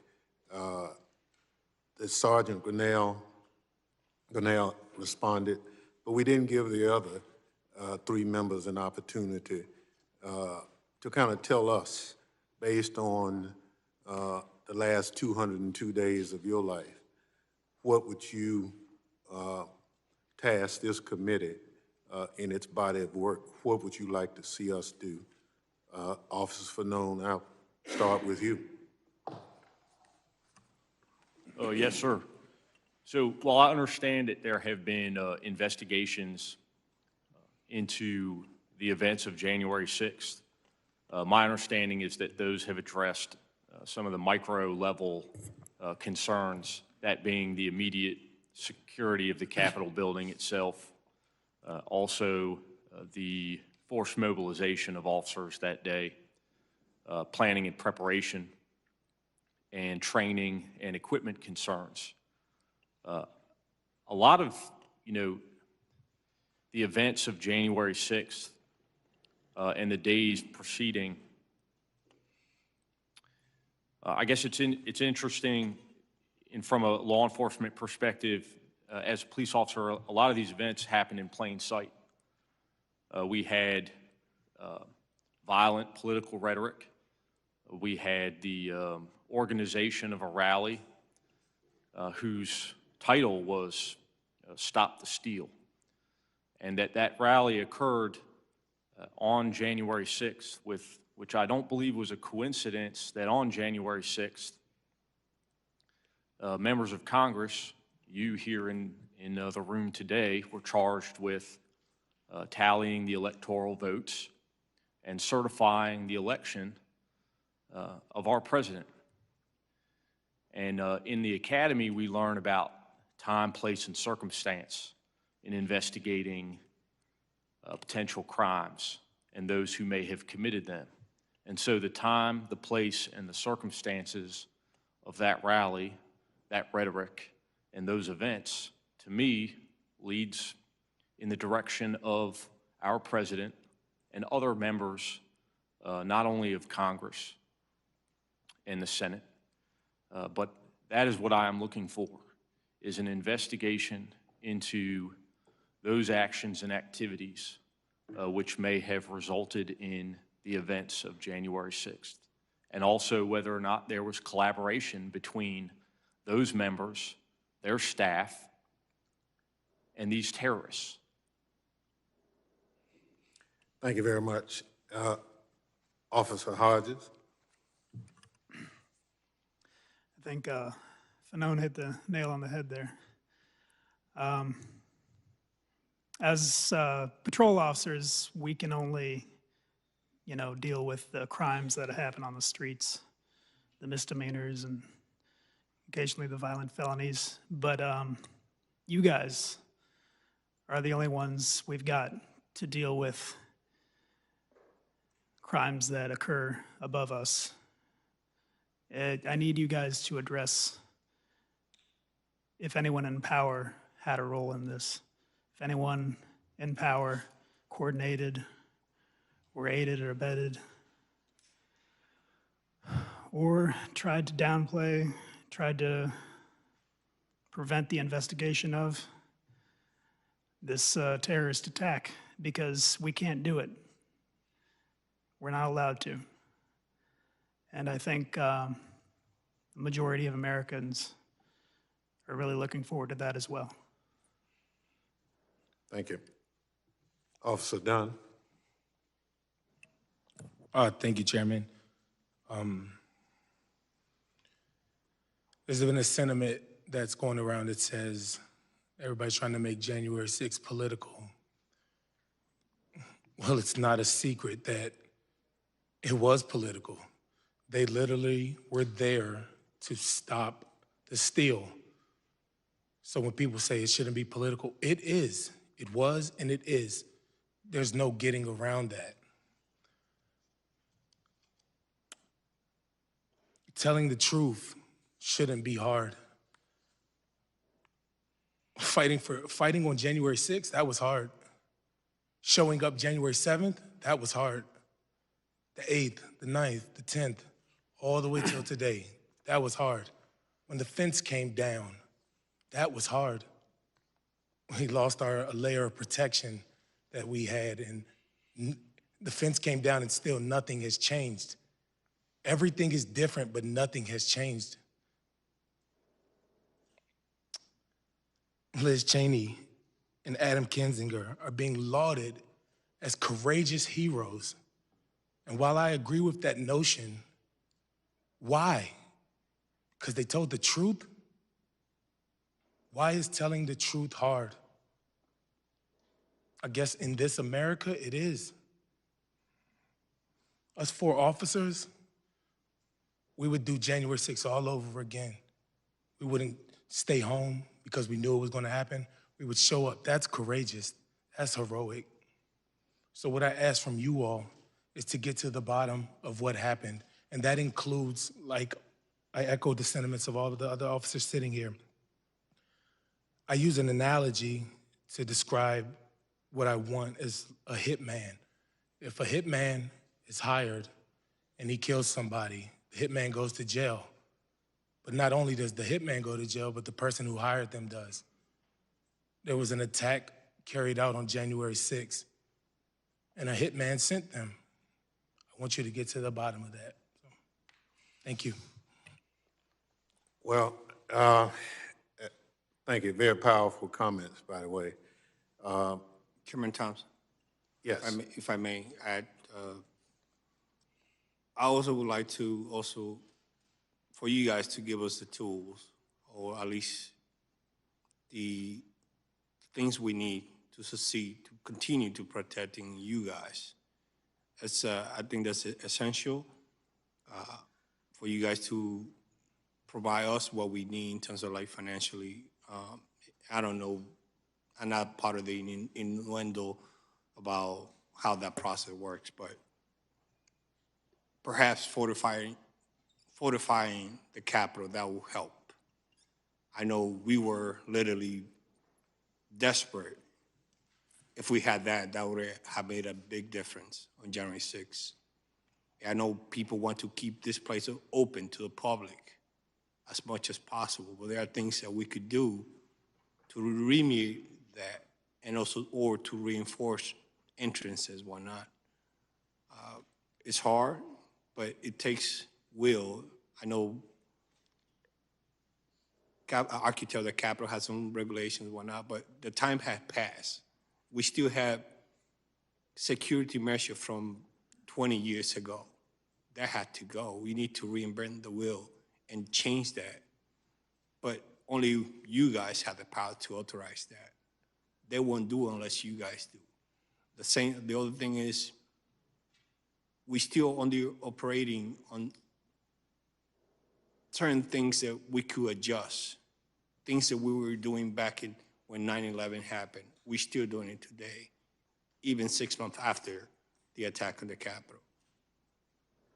But only you, perhaps with the chief of police, the new chief of police, which he seems receptive to some of these changes, perhaps that would change. But we too, just like Officer Don said, we're still doing things that prior to January 6th, we were doing it, and we're still doing it today. And I think that should change. Thank you. Well, again, thank all of you for your testimony, and obviously you are real heroes in this situation. What you did in the committee's opinion helped preserve this democracy. The time you gave for reinforcements to finally get to the Capitol made the difference. So for that, we thank you. But you carried out your duties at tremendous risk. Now we on this committee have a duty, however, a far less dangerous one, but an essential one, to get to the bottom of what happened that day. We cannot allow what happened on January 6th to ever happen again. We owe it to the American people. We owe it to you and your colleagues, and we will not fail, I assure you, in that responsibility. Thank you again to our witnesses, as well as our distinguished colleagues of the committee. Any closing remarks? Without objections, members will be permitted 10 business days to submit statements for the record, including opening remarks and additional questions for witnesses, to appropriate staff at all meetings of the Select Committee. Without objection, the committee stands adjourned.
Go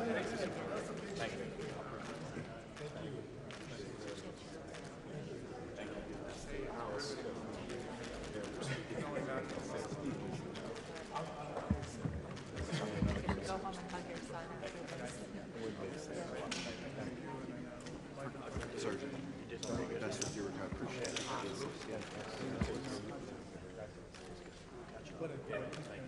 Hey, man, sir.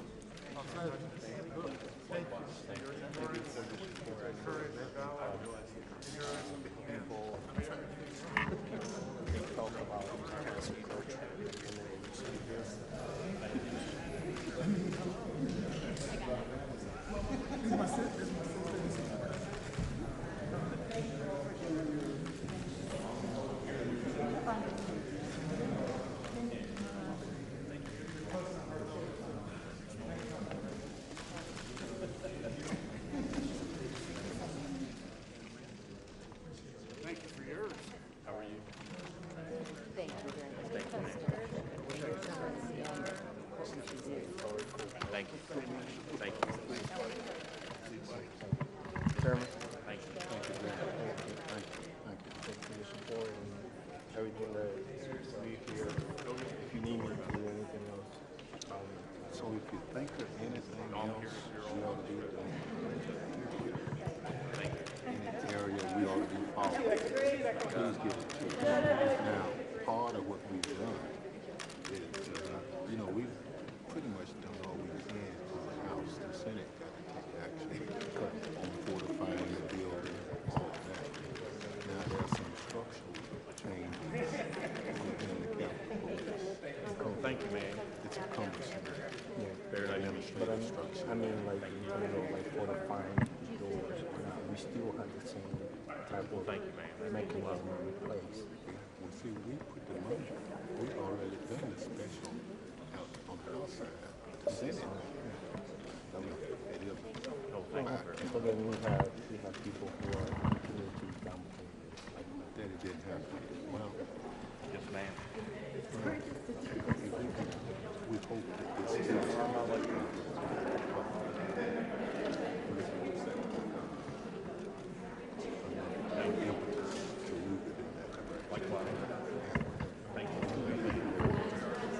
Even oversight, I know which business oversight is responsible for the Capitol. So some of the procedures, organizational changes would be healthy. But the lady to my right, the chair of the House Committee, so she gets.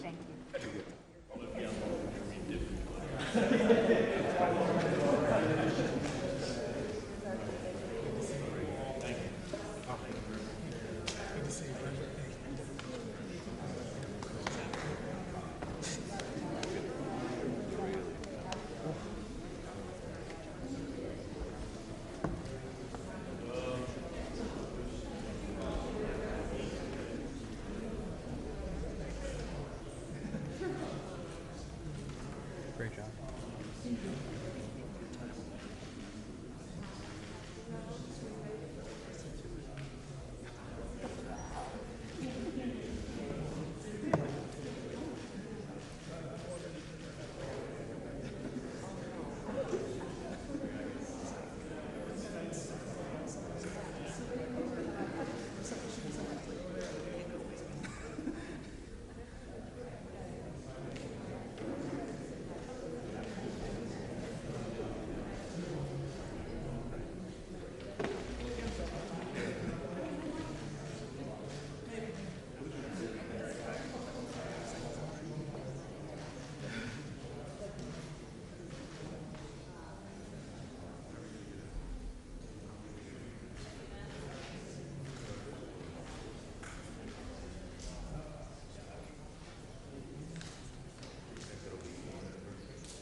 I used to, but I switched to that.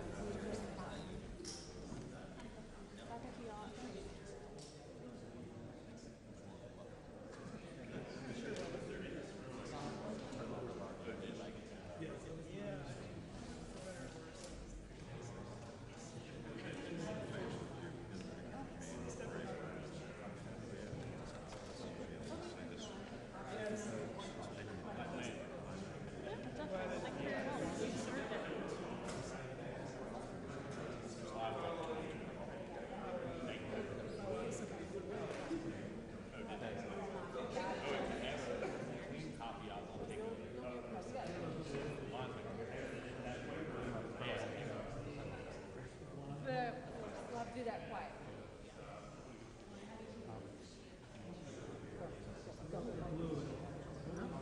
Go. Appreciate the help.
I blocked off the Washington Post page with my head. Good for you. And I did this on camera. It literally was just like, because I turned and it was right